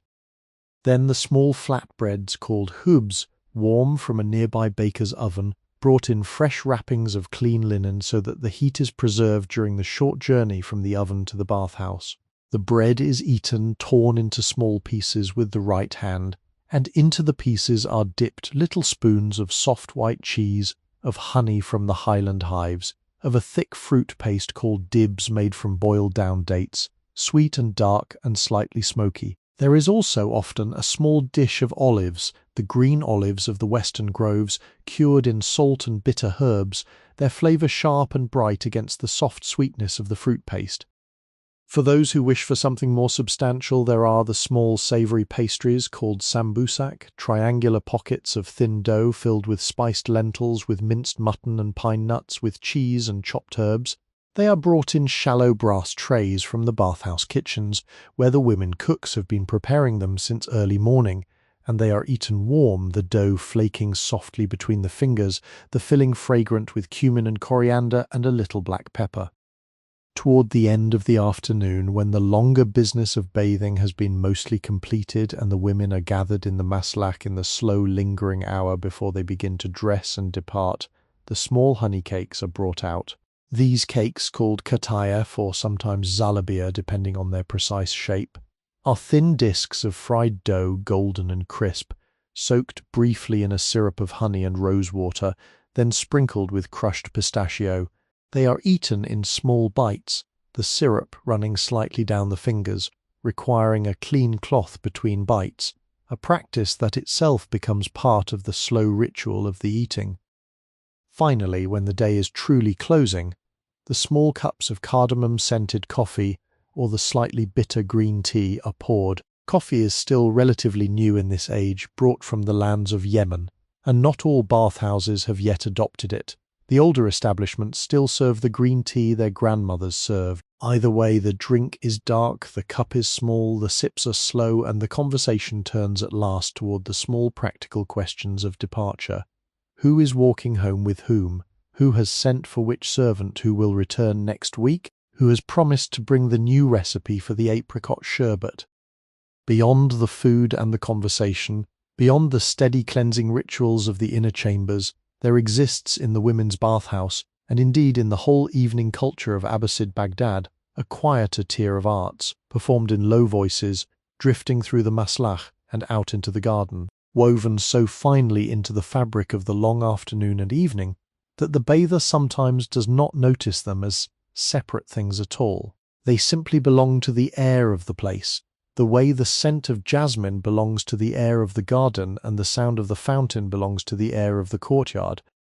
The first of these is music, and the music of the bathhouse is not the great orchestral music of the caliph's court, with its many instruments and its formal composition. It is a smaller music, a more intimate music, the music of one or two instruments played softly by a single musician, often a woman, sometimes blind, often elderly, who has been retained by the bathhouse for many years and who knows by long instinct exactly what kind of music suits the slow temper of an afternoon at the bath. She sits usually on a low cushion in a corner of the maslach, near a small brass brazier in winter for warmth and beside an open lattice window in summer for the breeze, and she plays not continuously, but in long unhurried passages separated by quiet pauses, during which she may sip a cup of water, exchange a small word with the keeper, listen to the conversation of the bathers, and then return to her instrument when the moment seems to ask for it.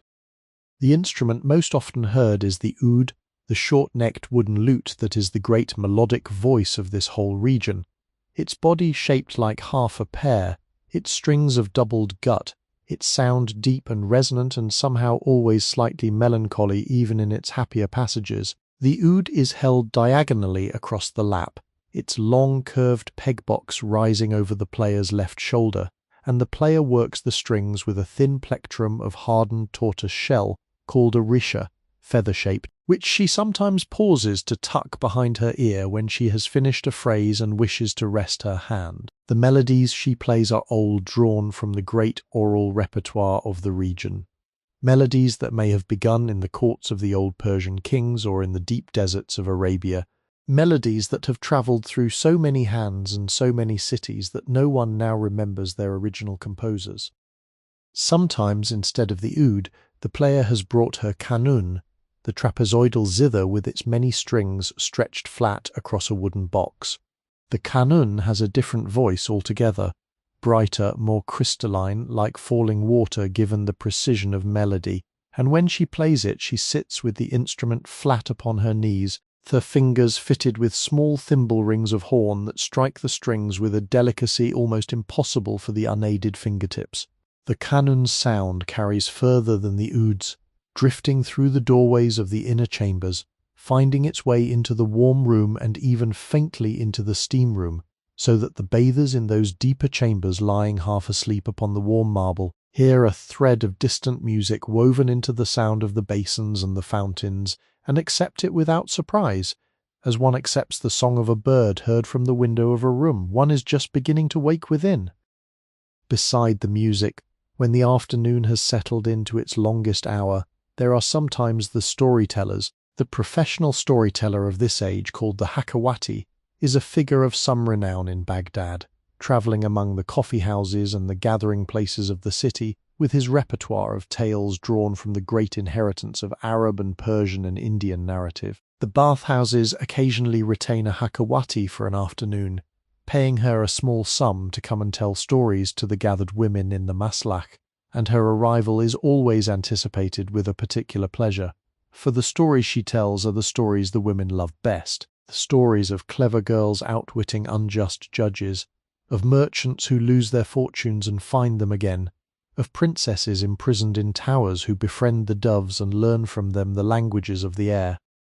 The Hakawati sits cross-legged upon a cushion in the centre of the maslach, a small cup of sherbet beside her, and she begins, as is the tradition, with the formal opening. Kana, makana, there was not in a time before this time, in a city perhaps not unlike our own. The opening itself is a small pleasure for the listeners, a sound they have heard since childhood, a sound that signals the beginning of the long, unhurried unfolding of the tale.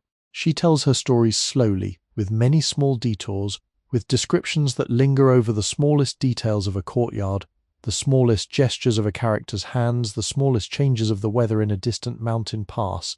The listeners do not interrupt. They lean back upon their cushions. They hold their cups of sherbet half forgotten in their hands. They let the tale carry them where it will, and when, at the end of 2 or 3 hours, the Hakawati arrives at the close of her story, with the formal phrase, and they ate, drank, and lived in joy, the listeners sigh together, a soft collective sigh, the way the audience of a long-loved play sighs at the falling of the final curtain. Sometimes, instead of stories, there is poetry. The recitation of poetry is one of the great pleasures of Abbasid culture, and the women of Baghdad, no less than the men, are educated in the long traditions of Arabic verse. Poet, often a younger woman trained in the schools attached to the great mosques, will be invited to recite a sequence of poems, sometimes her own compositions, sometimes the works of the famous masters, and her voice rises and falls in the careful cadences of the formal recitation. The long vowels held, the short vowels precise, the rhymes falling at the ends of the lines like stones placed carefully into a still pool. The listeners follow her with a particular attention, sometimes nodding at a fine turn of phrase, sometimes murmuring approval at the close of a successful poem, sometimes asking when she has finished that she repeat a particularly beloved verse so that they may hear it once again. Beyond the music and the storytelling and the poetry, there are the quieter arts that the women themselves practice while at the bathhouse. The embroidering of small handkerchiefs with silk thread, the slow, careful work of henna upon the hands and feet, the combing and braiding and oiling of one another's long hair, the preparation of small cosmetic preparations from crushed petals and ground minerals. These are not performances. They are simply the small companionable labours that fill the long afternoon, hands moving in the soft rhythms of work that has been done by the women of the family for many generations, work whose purpose is less the product than the doing of it, the slow shared time of the doing.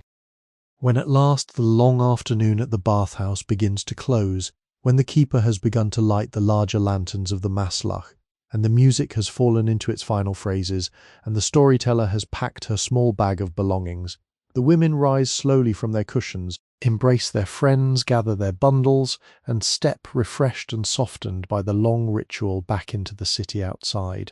The bathhouse door opening once more releases them not into the same city they entered some hours before, but into a city that has itself changed in the meantime, for the streets of Baghdad, like the chambers of the bathhouse, follow their own rhythms of warmth and cool, of light and dim, of activity and rest. Step now with one of these women into the street outside the Hammam. The hour is the slow blue hour after sunset, the hour the people of this city call al-Isha al-Ula, the first dusk, when the light has gone but the dark has not yet quite arrived, when the air holds a particular pale clarity and the walls of the houses, washed in their soft lime, glow faintly as though they were themselves a kind of muted light. The lanterns are being lit in the lanes. The shops that close at sunset have already closed, but the shops that stay open into the evening, the sellers of cooked food, the sellers of perfumes, the lamp oil dealers, the small night cafes, are now opening their shutters and laying out their wares, and the streets, which had grown briefly quiet at the moment of sunset, are filling again with the slow, purposeful movement of evening commerce. The first market the woman passes, walking home, is the market of the perfumers, the Souk al-Atarin. It runs along a covered street, its roof made of woven palm fronds laid over wooden beams, the gaps between the fronds letting through small irregular patches of darkening sky. The shops here are tiny, scarcely larger than alcoves, and each one is lined with shelves crowded with small glass bottles and ceramic jars, each containing a different essence, each labelled in fine Arabic script on a small parchment tag tied to its neck. The perfumers themselves sit cross-legged in the doorways of their shops on low cushions, their long robes immaculate, their hands always busy with some small task of mixing or weighing or pouring. The air of the perfume market is a marvel and a difficulty. It is so saturated with scent that the unaccustomed visitor can feel briefly overwhelmed, but to the regular traveller of these streets the perfumes have separated themselves into distinguishable bands, layered in the air the way bands of colour are layered in a sunset. There is the deep bass note of sandalwood, drifting from the small cups in which the perfumers burn their samples for prospective customers. Above it rises the warmer band of musk and ambergris, expensive scents from the great trade routes, sold in tiny silver vessels stoppered with wax. Above these float the floral notes, rose, jasmine, orange blossom, narcissus, violet, each one occupying its own small region of the air. And at the highest, lightest level there are the citrus oils, the lemon and the bergamot and the bitter orange, sharp and bright as struck bells. To walk through this market is to walk through an invisible architecture of scent, and the woman, returning from the bathhouse perfumed already with the rosewater of her bath, finds her own scent receiving and answering the scents of the market in a kind of slow dialogue of fragrance. Beyond the perfume market lies the market of the textile sellers, the Souk al-Bazzazin. Here the shops are larger, their entrances draped with great hanging panels of silk and cotton and linen in every conceivable colour, the panels lifted now in the evening so that the contents of the shops are visible from the street. The textiles of Baghdad in this age are among the finest in the known world. There are the heavy brocades of Damascus woven with patterns of vines and birds and flowering trees in gold thread upon backgrounds of deep red, deep blue, deep green. There are the lighter silks of Mosul, so fine and so loosely woven that a whole length of them can be drawn through a finger ring without crumpling. There are the cottons of Egypt, white as cream, soft as the inner petal of a rose. There are the woolens of the highland tribes, woven in patterns of geometric strength, dyed in colours drawn from the plants of their high meadows. The textile merchants stand at the entrances of their shops, and they call out, gently, never aggressively, to the passers-by, "Tafaddali, ya Khala, tafaddali, ya al-Jamil, please come in, kind aunt, please come in, mother of the beautiful one." The calling is more a courtesy than an actual solicitation. The merchants know that most of those passing by are simply walking home and have no intention of buying tonight. But the calling is part of the rhythm of the street, the small, constant invitation that keeps the social fabric of the market loose and welcoming. A woman who is interested may pause, one who is not simply nods and continues on, and no offence is given or taken. Past the textile market, the streets narrow and the shops grow smaller. Here are the booksellers, the Souk al-Warakin, one of the great pleasures of Abbasid Baghdad, and one of the marvels for which the city is most justly famous. Each bookseller's shop is a small dim room lined with shelves, the shelves bearing thick stacks of folded manuscript pages, bound or unbound, written in the various hands favoured by the scribes of this age. The deep formal Kufic for the great religious texts, the more flowing Naskh for the works of literature, the elegant cursive Thuluth for the volumes of poetry, each script with its own conventions, its own precise rhythms of spacing and inflection. Inside the shops, the booksellers themselves, almost always older men with long white beards and ink-stained fingers, sit at low tables working slowly through stacks of pages, examining them, comparing them, sometimes copying out a passage that has caught their eye onto a fresh sheet of paper. They are themselves, many of them, scholars. The line between bookseller and scholar in Abbasid Baghdad is often almost invisible. The smell of these shops is one of the most beloved of the whole city. A deep, dry scent of old paper and oak gall ink and the cedarwood shelves on which the books are stored. A scent that book lovers in this city carry in their memory like a private possession. A scent that, even decades later, even in distant cities, can return them in an instant to a particular afternoon spent paging through a favourite manuscript in a favourite shop. The woman returning home from the bathhouse may pause at the bookseller's window for a moment to glance at the title of a newly arrived volume, may exchange a small word with the bookseller about a poet whose new work has been delivered today from the copyists of Basra, may make a mental note to return another day with more time. Then she continues past the smaller shops of the lamp makers and the seal cutters and the makers of inkstands, past the small open square where the night water seller has set up his great clay jar and is calling in a low rhythmical voice, "Ma barid, ma tayyib," cool water, sweet water, until at last she comes to her own quiet street, her own quiet door, her own quiet courtyard where the lamps have already been lit by a daughter or a servant, and the evening meal is just being brought from the kitchen to the table set beside the small fountain in the centre of the courtyard. The small enclosed garden of the bathhouse, beautiful and intimate as it is, represents only the most modest face of the great gardening tradition of Abbasid Baghdad. To understand the full ambition of garden making in this city, one must travel in imagination, beyond the lanes of the residential quarters and toward the great palace complexes of the caliphs, whose gardens were the wonder of the medieval world, and whose memory, even now, drifts through the writings of travellers and chroniclers like the scent of a long-vanished flower preserved between the pages of an old book. The greatest of these gardens lay along the eastern bank of the Tigris, where the caliphs of the later Abbasid period built their palaces after the original round city had grown too small to contain the imperial household. The palaces themselves were vast, sprawling complexes of audience halls, libraries, baths, kitchens, mosques, and stables. But the gardens that connected and surrounded these buildings were equally vast, perhaps even more vast, and they were laid out with a precision and a generosity that no garden maker of the previous centuries had ever attempted. The plan of the great caliphal garden followed, like the bathhouse garden, the fourfold pattern of the Chahar Bagh, the four-quartered paradise, but expanded to a scale at which the four quarters became themselves great gardens with their own subdivisions. Then the channels that divided them became broad watercourses lined with marble, deep enough for small pleasure boats to be poled through them by attendants in white robes. Where the bathhouse garden had a single central fountain, the caliphal garden had a sequence of fountains, each one larger and more elaborate than the last, the water rising from one to fall into the next, travelling through the garden in a long, slow descent that resembled the descent of a small river through a series of natural pools. The trees of the caliphal garden were chosen with an attention that bordered on the obsessive.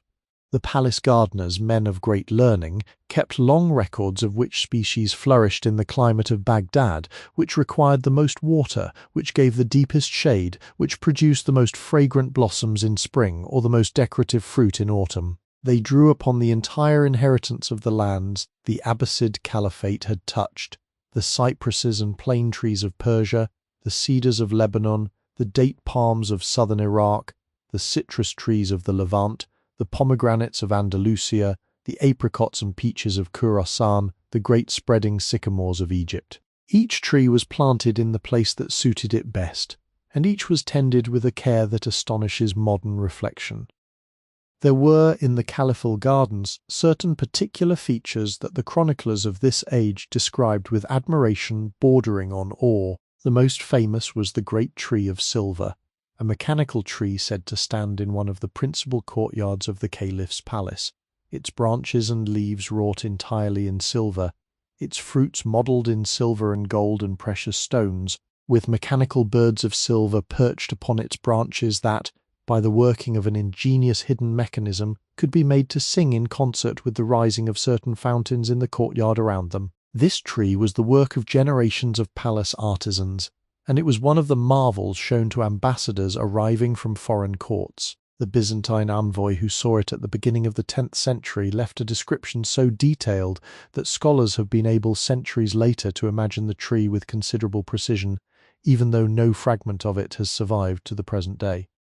Beyond the mechanical tree, the gardens contained the great pavilions, called kubas or manazir, small domed buildings set within the green expanses, each one designed for a particular use. There was the pavilion for poetry, where the caliph would gather the poets of his court for evenings of recitation, the walls inscribed in flowing script with verses of the great classical masters. There was the pavilion for music, with its acoustically tuned dome that gathered and resonated the sound of the oud and the ney in a manner more beautiful than any room could equal. There was the pavilion for astronomical observation, set upon a small artificial hill so that the night sky could be seen from horizon to horizon without obstruction.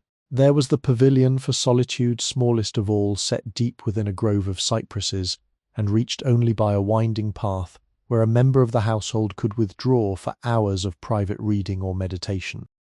Around and between these pavilions, the gardeners arranged the flower beds in patterns of remarkable subtlety. The Abbasid garden, unlike the more dramatic gardens of later centuries, did not seek to overwhelm the visitor with bright colour. It sought rather to compose a slow sequence of impressions, with each section of the garden offering a particular dominant note that gave way, as the visitor walked on, to another note and another, in a long musical progression that the slow walker could follow over the course of an entire afternoon.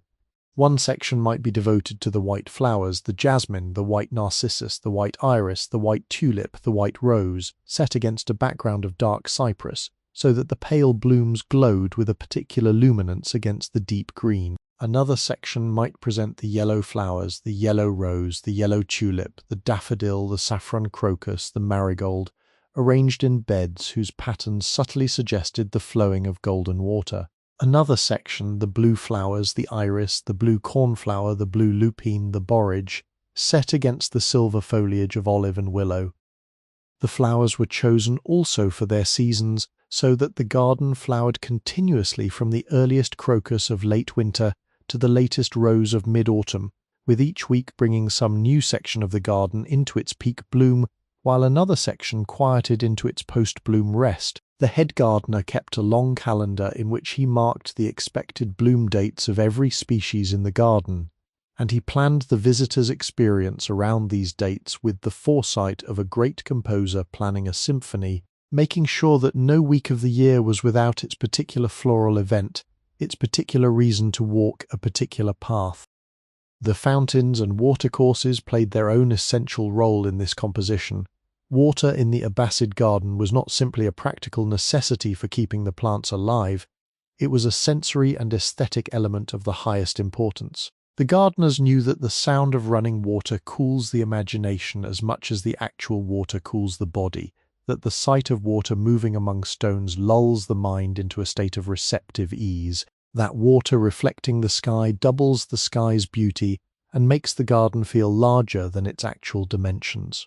They knew that water dripping slowly from a small height into a basin makes a different sound than water falling from a greater height, and they tuned the fountains of the garden the way a musician tunes the strings of an instrument, making sure that the water music of the garden was always varied, always interesting, never monotonous, always softly present in the background of every conversation, every meal, every poem, every long quiet afternoon spent reading beneath a pomegranate tree in full leaf.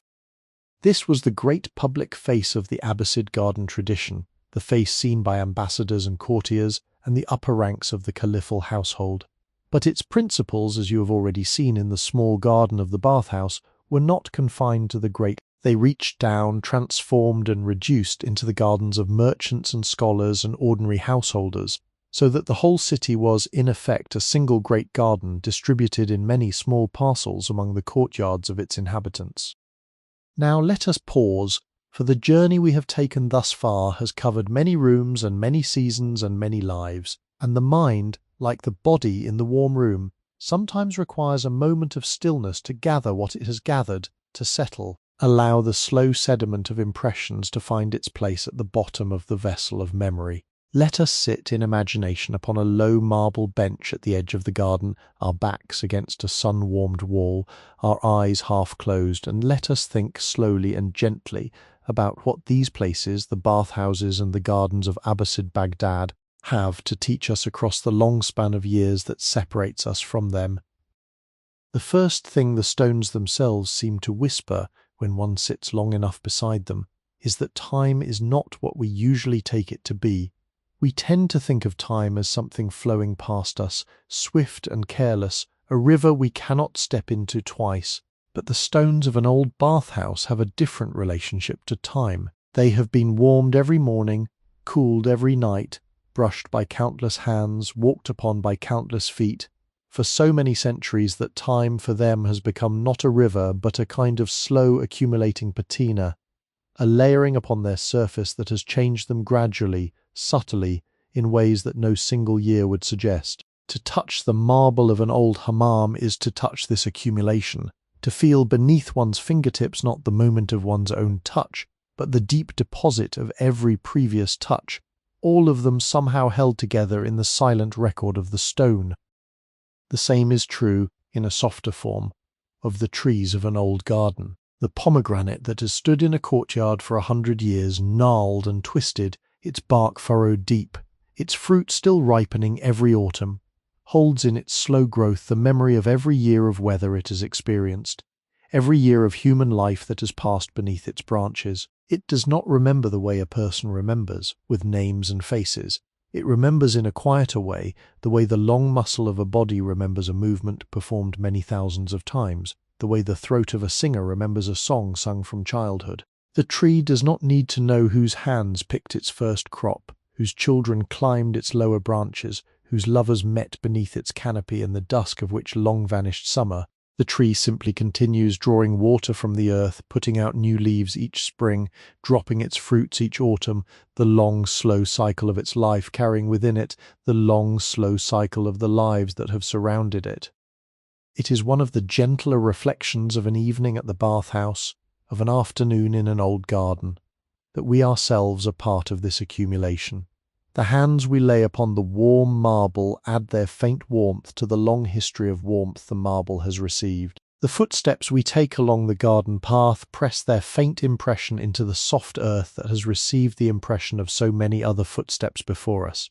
The conversations we have in the maslah float briefly in the air of that room and join, in some unmeasurable but real sense, the long, quiet polyphony of all the conversations that have been spoken there.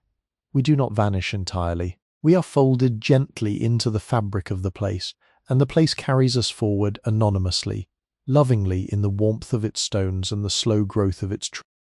This is perhaps one of the deeper reasons that places like the bathhouses and the gardens of Abbasid Baghdad have continued to exert their pull on the imagination of subsequent ages, long after the political empire that built them has dissolved into history. The empire passes, the great names pass, the wars and the treaties and the movements of armies pass, but the warm marble does not pass quickly. The pomegranate does not pass quickly. The patient, slow gestures of cleansing, the patient, slow gestures of gardening, the small, intimate rituals of bathing and resting and conversing and eating, these continue across the boundaries of empires the way water continues across the boundaries of stones, finding its way, always, into the next channel, the next basin, the next quiet pool. There is a particular kind of wisdom that the keepers of bathhouses have always seemed to possess, a wisdom that does not appear in books because it does not depend on books, wisdom that is transmitted from one generation to the next by the long, slow apprenticeship of work performed in the company of older masters. It is the wisdom of patience, the wisdom of attention to small things, the wisdom of the long view. The young apprentice who first comes to a bathhouse, perhaps at the age of 12, perhaps at 14, learns first the simplest tasks, the folding of linens, the carrying of water, the stoking of small fires. He learns these tasks by watching, by imitating, by being gently corrected when he goes wrong. He learns also without anyone explicitly teaching him the manner of moving through the rooms of the bath, the volume at which one speaks, the kind of attention one offers to a tired bather, the kind of attention one withholds. He learns the rhythms of the day, the rhythms of the seasons, the rhythms of the fires and the water, and the long, unhurried turning of the bathhouse upon itself. By the time he is 40 or 50, this apprentice, if he has stayed with the work, has become something more than a worker. He has become a kind of slow embodiment of the bathhouse itself, a man whose movements are the bathhouse's movements, whose timing is the bathhouse's timing, whose voice has acquired the soft resonance of the inner chambers. When he speaks to a younger apprentice, he speaks in the same low, quiet tone he has heard older masters use all his life, and the apprentice receives the words the way the marble receives a touch, taking them in, holding them, gradually being shaped by their slow accumulation. This kind of slow shaping, this kind of slow becoming, is one of the things our own faster age may have partly forgotten. We tend to admire the dramatic transformation, the sudden mastery, the brilliant breakthrough. The bathhouse, in its quiet wisdom, suggests another model, the gradual deepening, the patient accumulation, the long apprenticeship to a craft so subtle that no single moment of it announces itself as decisive, but the whole of it together, looked back upon at the end of a life, reveals the quiet outline of a life well lived, a craft well learned, a place well kept. To sit upon a marble bench in an old garden and to think these thoughts is, perhaps, to receive a kind of gift from the stones themselves, a gift they have been waiting patiently to offer to whoever comes and sits long enough beside them. The gift is small, the gift is quiet, the gift is unspoken, but the gift is real, and it goes home with the receiver, folded into the pocket of the heart, ready to be drawn out and turned over in the hand on those nights when the world feels too sharp, too fast, too forgetful of its own deeper rhythms. The beauty of the Abbasid bathhouse and of its gardens did not arise by chance. It was made, and it was made by hands, by hundreds of pairs of hands working over years and decades, in small workshops scattered across the city, each pair of hands devoted to a particular contribution to the larger composition. To understand how a place like the Hammam came to feel as it felt, to understand how the tilework of a dome came to soothe the eye, how the inscription above a door came to seem inevitable, how the proportion of a fountain came to suit precisely the proportion of the courtyard around it, must consider the long quiet labour of the artisans, whose names, like the names of the bath-keepers, do not appear in the great chronicles, but whose work surrounds every detail of every chamber and every garden the chronicles describe. The calligraphers were perhaps the most highly esteemed of these artisans.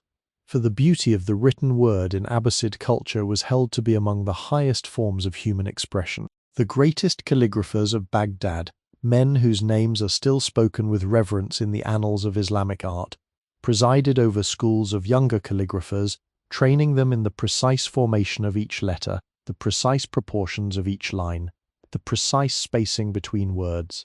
The master calligrapher Ibn Mukhla, who lived in the early 10th century, codified the proportions of the Arabic letters using a system based on the rhombus dot made by the cut nib of the reed pen, so that each letter could be measured in dots and each script could be defined by the consistent application of these measurements. His system was studied and refined by later masters, and it formed the foundation for all the great schools of Arabic calligraphy that flowered in subsequent centuries. The calligrapher's workshop was a small dim room lit by a single window and a single oil lamp, its walls hung with examples of the master's work, its floor scattered with the small accidents of the craft, drops of ink, fragments of paper, the occasional broken nib. At the centre of the room was a low table at which the master sat cross-legged, his back straight, his right hand holding the reed pen, his left hand resting upon the paper. The pen, called a kalam, was cut from the hollow reed that grew in the marshes of the lower Tigris. The cutting of the pen was itself a craft requiring years of mastery, for the angle of the cut, the precise width of the nib, the subtle curve of its tip, all determined the character of the line that the pen would make. Master calligrapher might cut his own pens for an hour each morning before he began his actual writing, sharpening, trimming, adjusting, until he had assembled before him a small fan of pens, each suited to a different scale of work.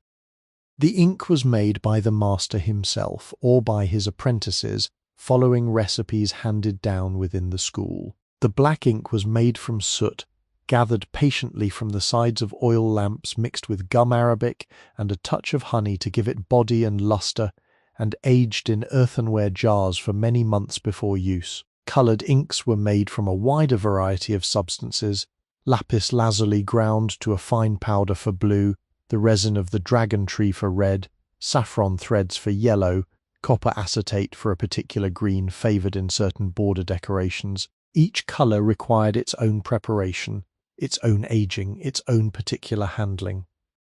When at last the pen and the ink and the paper were ready, when the master had performed his small private prayer of focus, when the room had settled into the hush appropriate to the work, he would dip the pen, wipe its tip lightly against the lip of the inkpot, and lower it to the paper.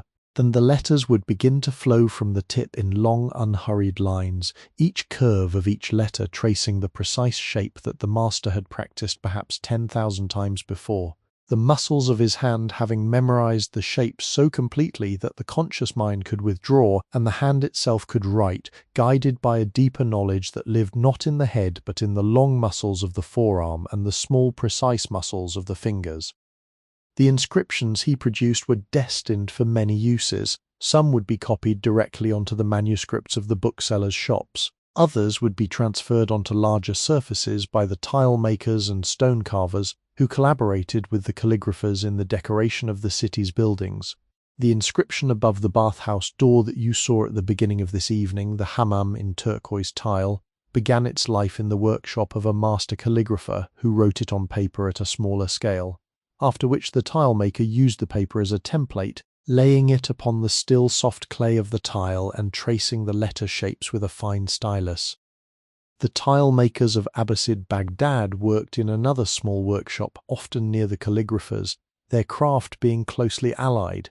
The tiles were made of clay dug from particular pits along the river, where the soil was finest and most uniform. The clay was washed, settled, kneaded, rolled, and cut into squares and rectangles of standard sizes. The shaped tiles were dried in the shade for several days, then brought into the workshop for their decoration. The tile maker, working with a fine brush of squirrel hair and small jars of pigment mixed with glaze frit, painted the design onto the surface of the tile, working from drawings prepared by the calligrapher or, in the case of geometric and floral patterns, from the master tile maker's own design book. The painted tiles were then fired, twice or sometimes 3 times, in small kilns of brick at the back of the workshop. The firing was the most dangerous moment in the tile's life. A kiln fired too hot would crack the tile or cause the colours to bleed. A kiln fired too cool would leave the glaze unfused, the colours dull and chalky. The master tile maker watched his kilns with an attention that admitted no distraction, knowing the precise colour of the flame at each stage of the firing, the precise sound the kiln made when the glaze was beginning to flow, the precise smell the workshop took on at the moment when the tiles were ready to be drawn.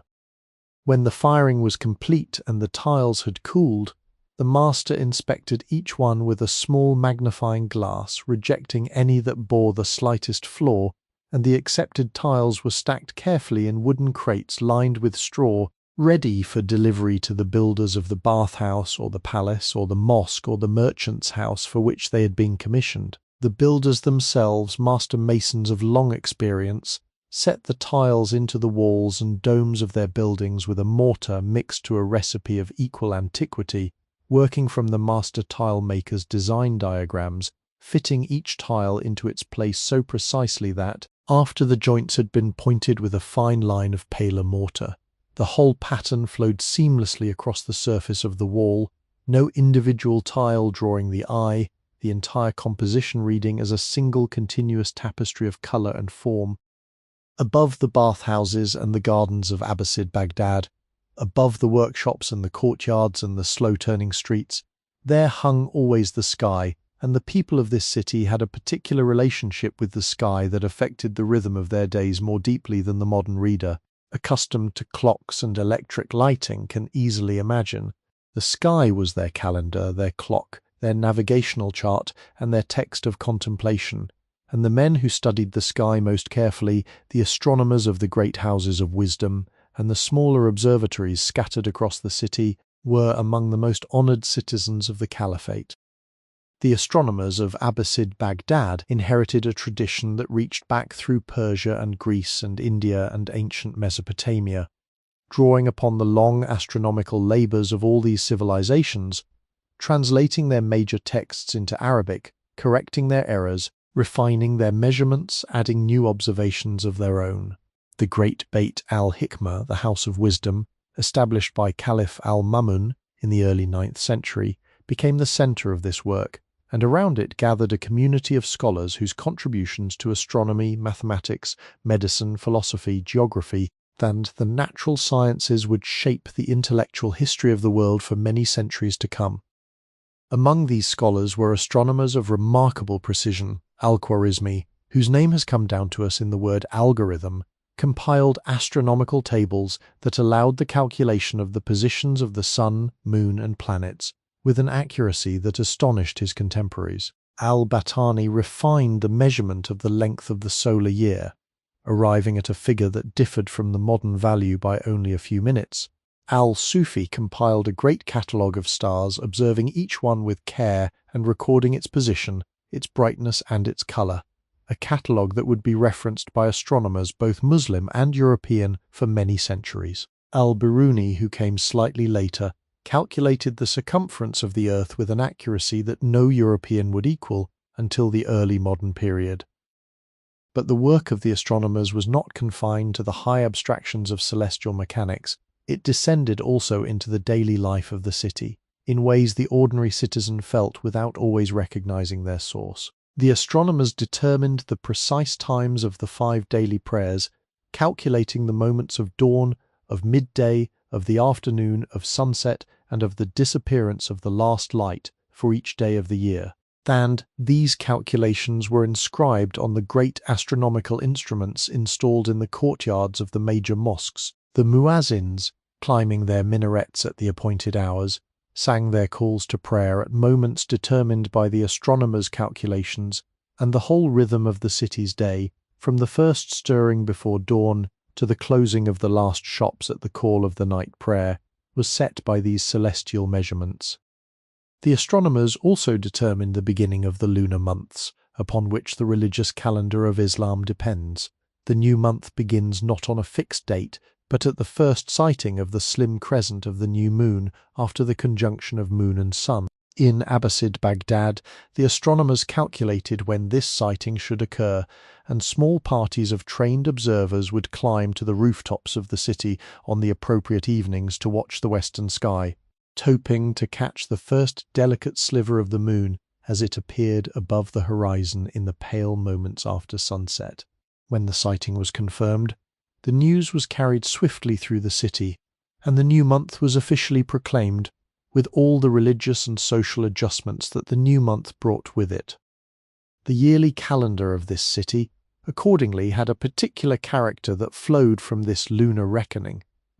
The Islamic year is shorter than the solar year by some 11 days, and the months therefore migrate slowly through the seasons over the course of the years. The month of Ramadan, in which the long fast is kept, falls in different seasons in different decades, sometimes in the cool of winter, sometimes in the great heat of summer, sometimes in the soft moderation of spring or autumn. The bathhouses adjusted their schedules to accommodate the fasting month, opening earlier in the morning for the pre-dawn meal, closing earlier in the evening so that the bathers might be home for the breaking of the fast at sunset. The gardens similarly had their own seasons of social use that shifted with the calendar.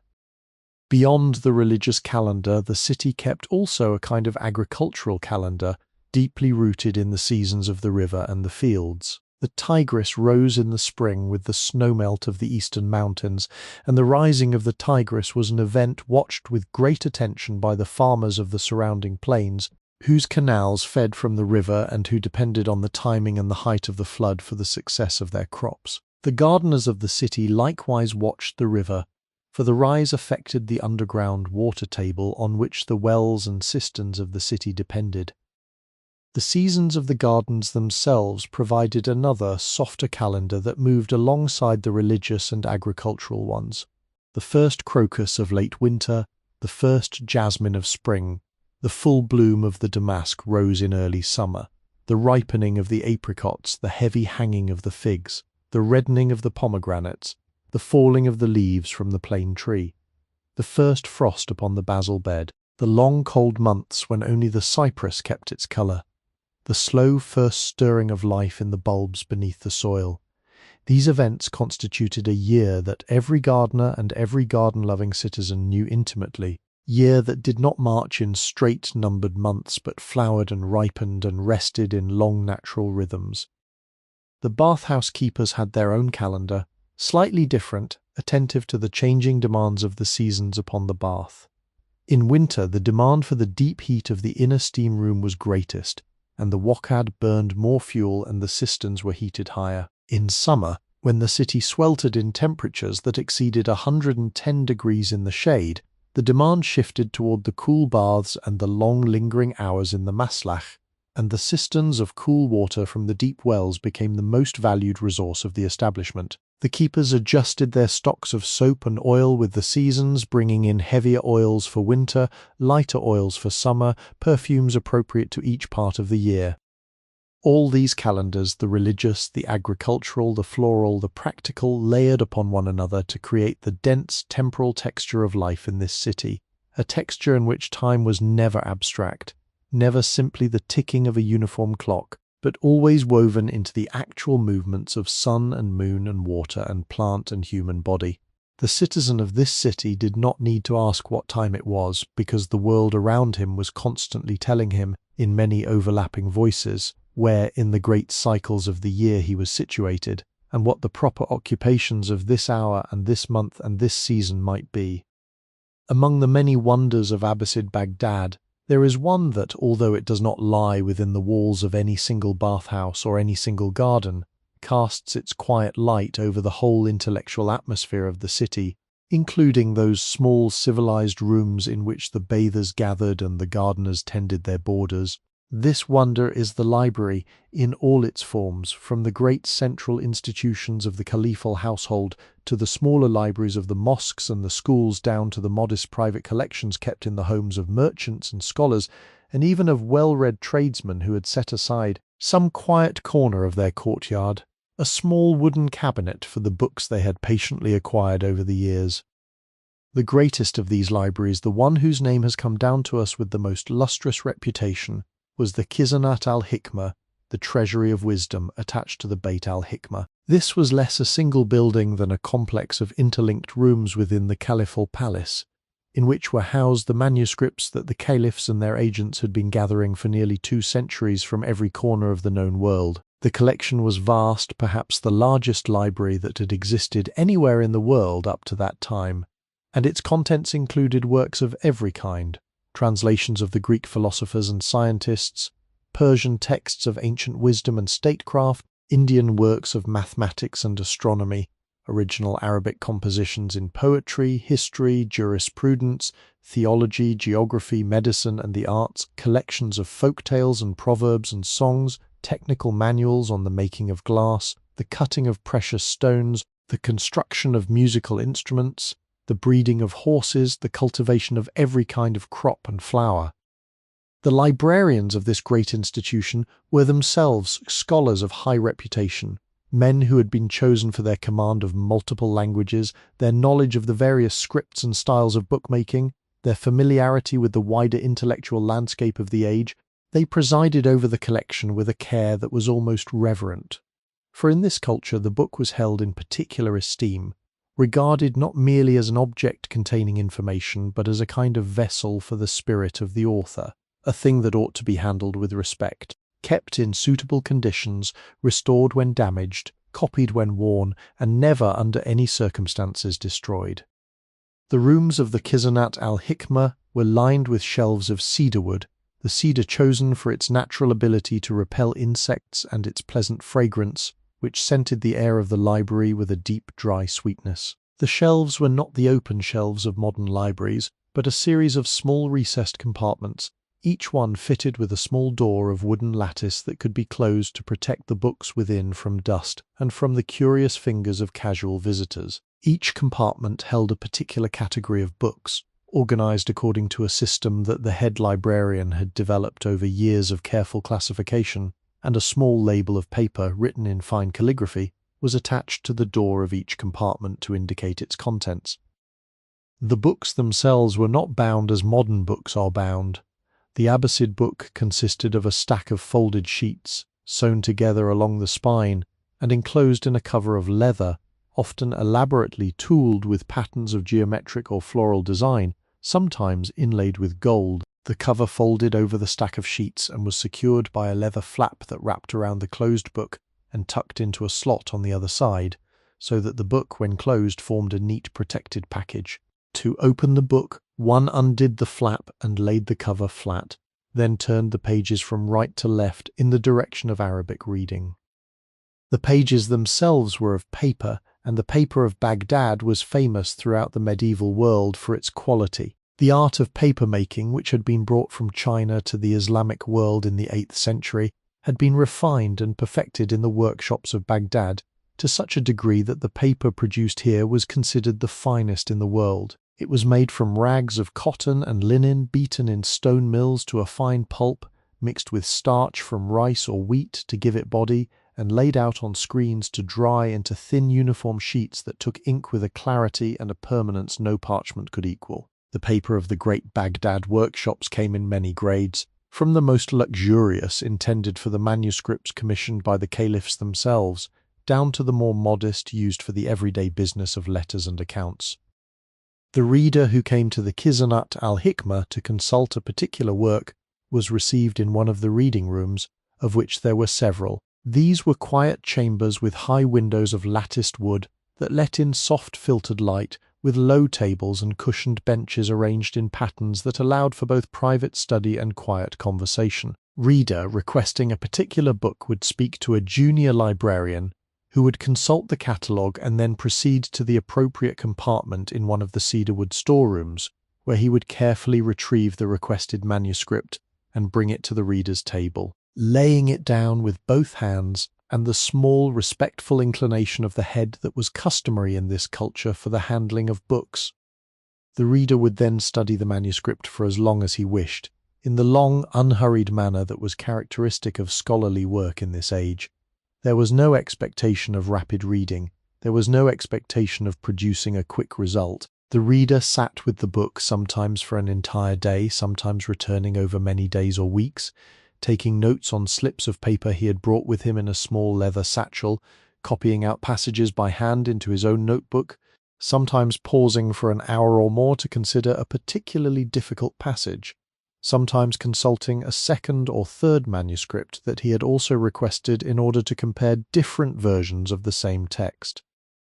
In the evenings, when the librarians began to extinguish the lamps and the readers gathered their notes and their satchels and prepared to leave, there was often a small ritual of conversation in the courtyard outside the library, where the readers would linger for half an hour or more, discussing what they had read, exchanging news of works newly arrived from distant lands, recommending to one another particular passages they had found illuminating, sometimes arguing over interpretations, sometimes simply sharing the quiet companionship of fellow scholars who had spent their days in the same patient work. These courtyard conversations, repeated thousands of times over the centuries during which the great library flourished, contributed in incalculable ways to the intellectual ferment of the city, producing connections and collaborations and lifelong friendships that fed back into the books themselves, into the new translations and commentaries and original works that the scholars of this city produced in such abundance. The smaller libraries of the city attached to the great mosques, to the schools called madrasas, to the shops of the booksellers, and to the homes of private collectors repeated this culture of careful keeping and unhurried reading on a smaller scale. Even a modest household might possess a cabinet of 50 or 100 books, kept with the same careful attention as the great library, opened with the same respectful inclination of the head, read with the same long patience that the times themselves seemed to encourage. And now, dear listener, the long evening at the bathhouse and in the gardens has begun at last its softest descent. Notice, if you will, how the air around you has changed once more. The lamps of the maslach, which had been lit in their full brightness for the long social hours, have begun, one by one, to be turned down, the keeper passing among them with her slow, methodical steps, lowering each wick a hair's breadth, then another hair's breadth, until each flame is no larger than the petal of a small white flower, and the room is bathed not in the warm glow of full lamplight, but in a gentler dimness, a dimness in which the corners of the room recede into pleasant softness, and the walls themselves seem to breathe more slowly. The keeper moves from one lamp to the next, and the flames bend slightly toward her each time her sleeve passes near them, and then settle again, smaller now, more inward.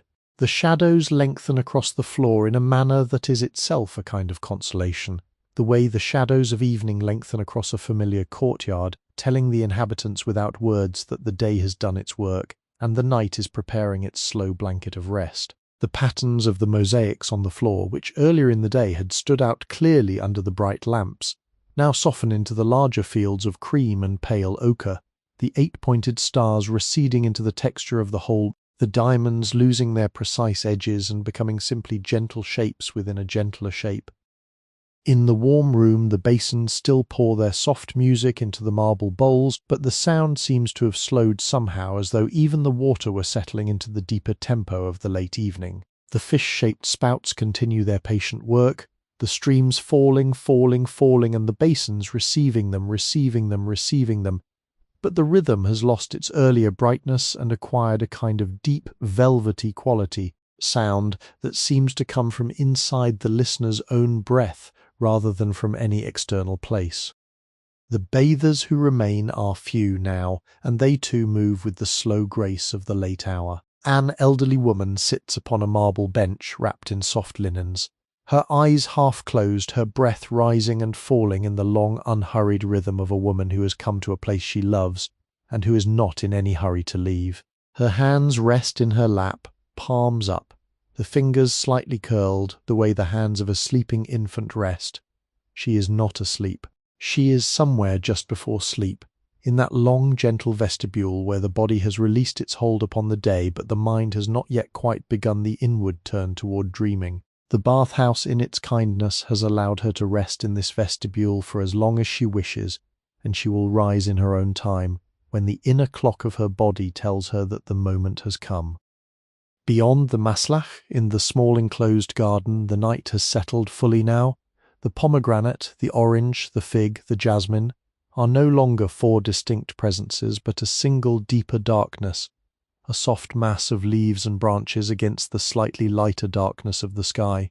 The fountain at the centre of the garden continues its quiet murmur, but the murmur, like the sound of the basins inside, has slowed and deepened, a breath of water rather than a flowing of it. The small fish in the central channel have grown still, hovering near the bottom of the channel, their small silver bodies barely visible in the lamp glow that drifts faintly out from the bathhouse door.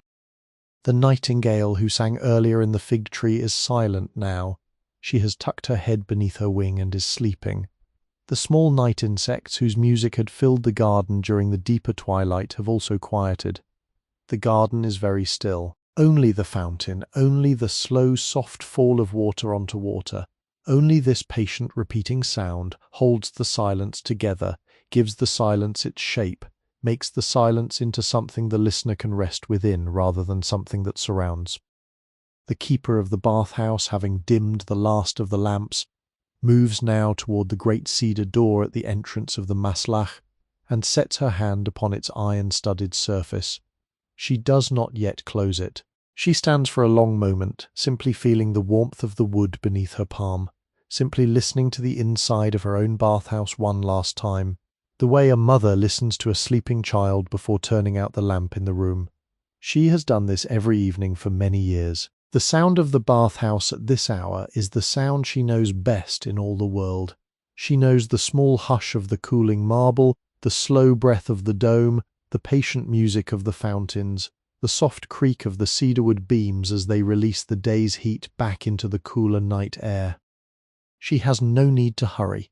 The bathhouse will close in its own time. She stands at the door and her hand rests on the wood, and her face in the dim lamplight has a peculiar quiet pleasure in it, the pleasure of a craftswoman at the end of a long day's work, the pleasure of a keeper of a beloved place at the moment of its nightly rest. In the gardens of the great palaces far from this small bathhouse, the long evening has also begun to wind toward its close. The pavilions are dark, the fountains have been dimmed by their attendants, the mechanical tree of silver has been stilled, its songbirds silent, its fruit no longer rocking on its silver branches.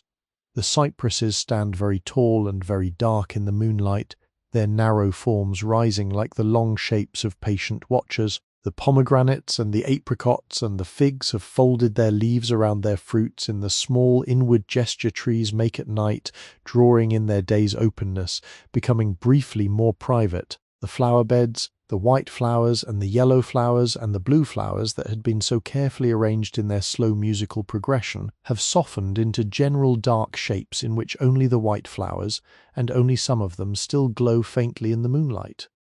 Single gardener walks slowly along a path of pale terracotta, a small lantern held low in his hand, the lantern's light falling only on the path immediately before him, the rest of the garden dark around him. He walks with the long, unhurried pace of a man whose feet know the path so well that the lantern is almost unnecessary. He pauses occasionally to listen to a fountain, to a leaf, to a small night sound in the distance. Then he walks on. The garden around him is breathing the long, slow breaths of a sleeping landscape, and the gardener, who has spent his whole life in the company of these breaths, walks among them as a member of their family, neither disturbing them nor needing to be disturbed by them, single small presence drifting through a great patient stillness. And now the bathhouse keeper has closed the great cedar door, gently, gently, so that the sound of its closing is not a sound, but only the smallest soft displacement of the air. The iron studs of the door rest in their long dark patience. The lamps within continue to burn at their lowest, smallest size, holding the inside of the maslach in a soft amber glow that no one will see now until morning, when the keeper returns and lifts the latch and steps back into the warmth of the place she has tended for so many quiet years. Outside, the city is settling into its deepest hush. The lanes have grown quiet. The few late walkers who pass beneath the lanterns of the residential streets move slowly, their soft footsteps barely registering against the patient breathing of the houses. The fountains in the small public squares murmur to themselves in the moonlight. The tigress, beyond the walls, holds the moon upon her long pale back and carries it slowly southward. toward the sea that the moon will never quite reach, that the moon does not need to reach, that the moon is content simply to drift toward in the long, unhurried way of moons. Above the bathhouse, the dome rises into the moonlight, its tiles catching the silver glow and giving it back as a softer light, a light the colour of the inside of an oyster shell, the colour of an old pearl, the colour of milk poured into very pale tea. The oculus at the apex of the dome is dark now, a single round hole of deeper darkness against the surrounding pale curve. And through this oculus, if one were standing in the empty steam room beneath, one would see the moon herself drift slowly past, framed for a few minutes within the perfect circle of the opening, then drift on and on into the great unbounded sky beyond. Drift now, dear listener. Drift the way the moon drifts.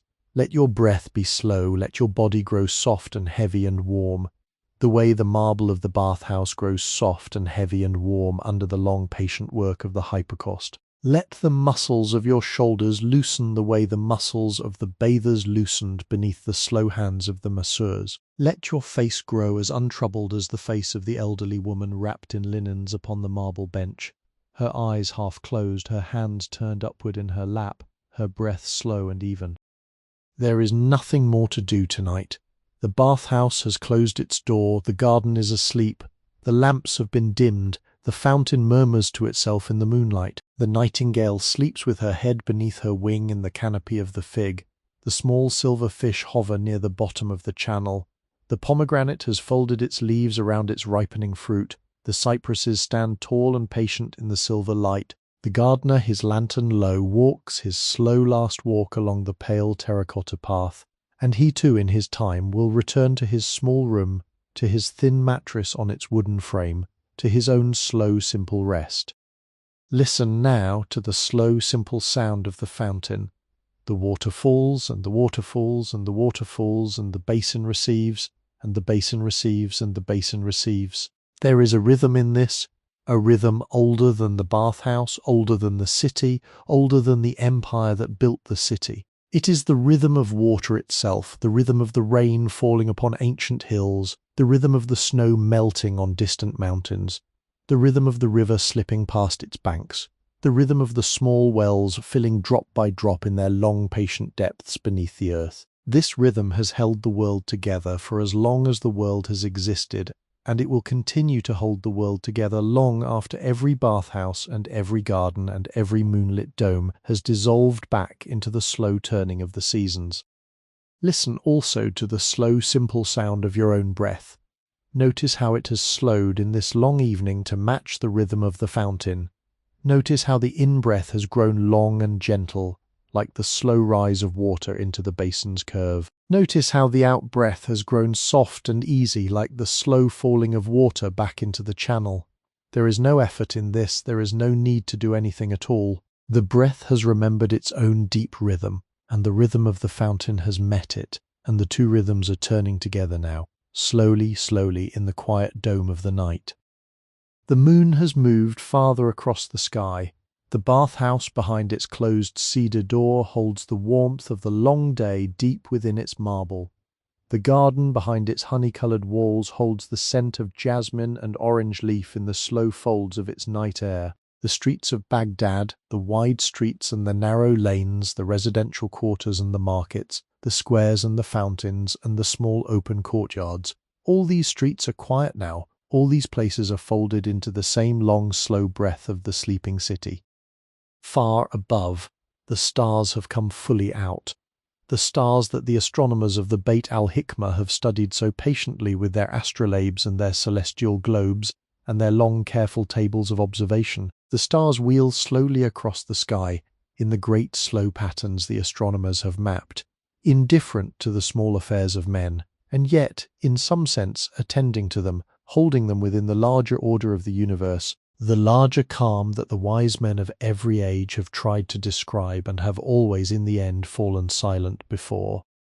Drift now into that larger calm, drift into the great slow wheel of the stars, drift into the slow patient breathing of the bathhouse, and the slow patient breathing of the garden, and the slow patient breathing of your own body, here now in this safe quiet place where you have come at last to rest. The fountain falls, and the fountain falls, and the fountain falls. The marble holds its warmth, and the marble holds its warmth, and the marble holds its warmth. The moon drifts past the oculus, and the moon drifts past the oculus, and the moon drifts past the oculus, and you, dear listener, drift with it, drift with it, drift with it, slowly, softly, into the deep, quiet country of sleep. There is no more story tonight. There is no more journey. There is only the warm dome above you, the warm marble beneath you, the soft scent of jasmine and orange leaf in the air, the small, patient music of water falling upon water, and the long, deep breath of the city of Baghdad as she carries you, gently, gently, gently, gently, into the soft folds of her 10,000 sleeping rooms. Sleep now. Sleep deeply. Sleep well. The bathhouse keeper has closed her door. The gardener has returned to his rest. The moon has slipped past the oculus. The fountain falls and falls and falls, and you, your own quiet place, tower home. Good night. Welcome to Sleepy History with Henry. Here, we harness AI to breathe new life into authentic historical records, creating an immersive auditory experience. This entire production is AI-assisted, crafted solely for relaxation and sleep support. TAND is not a substitute for professional medical advice. Please do not listen while driving or operating machinery. Now, let Henry and AI guide you on a peaceful journey through the past.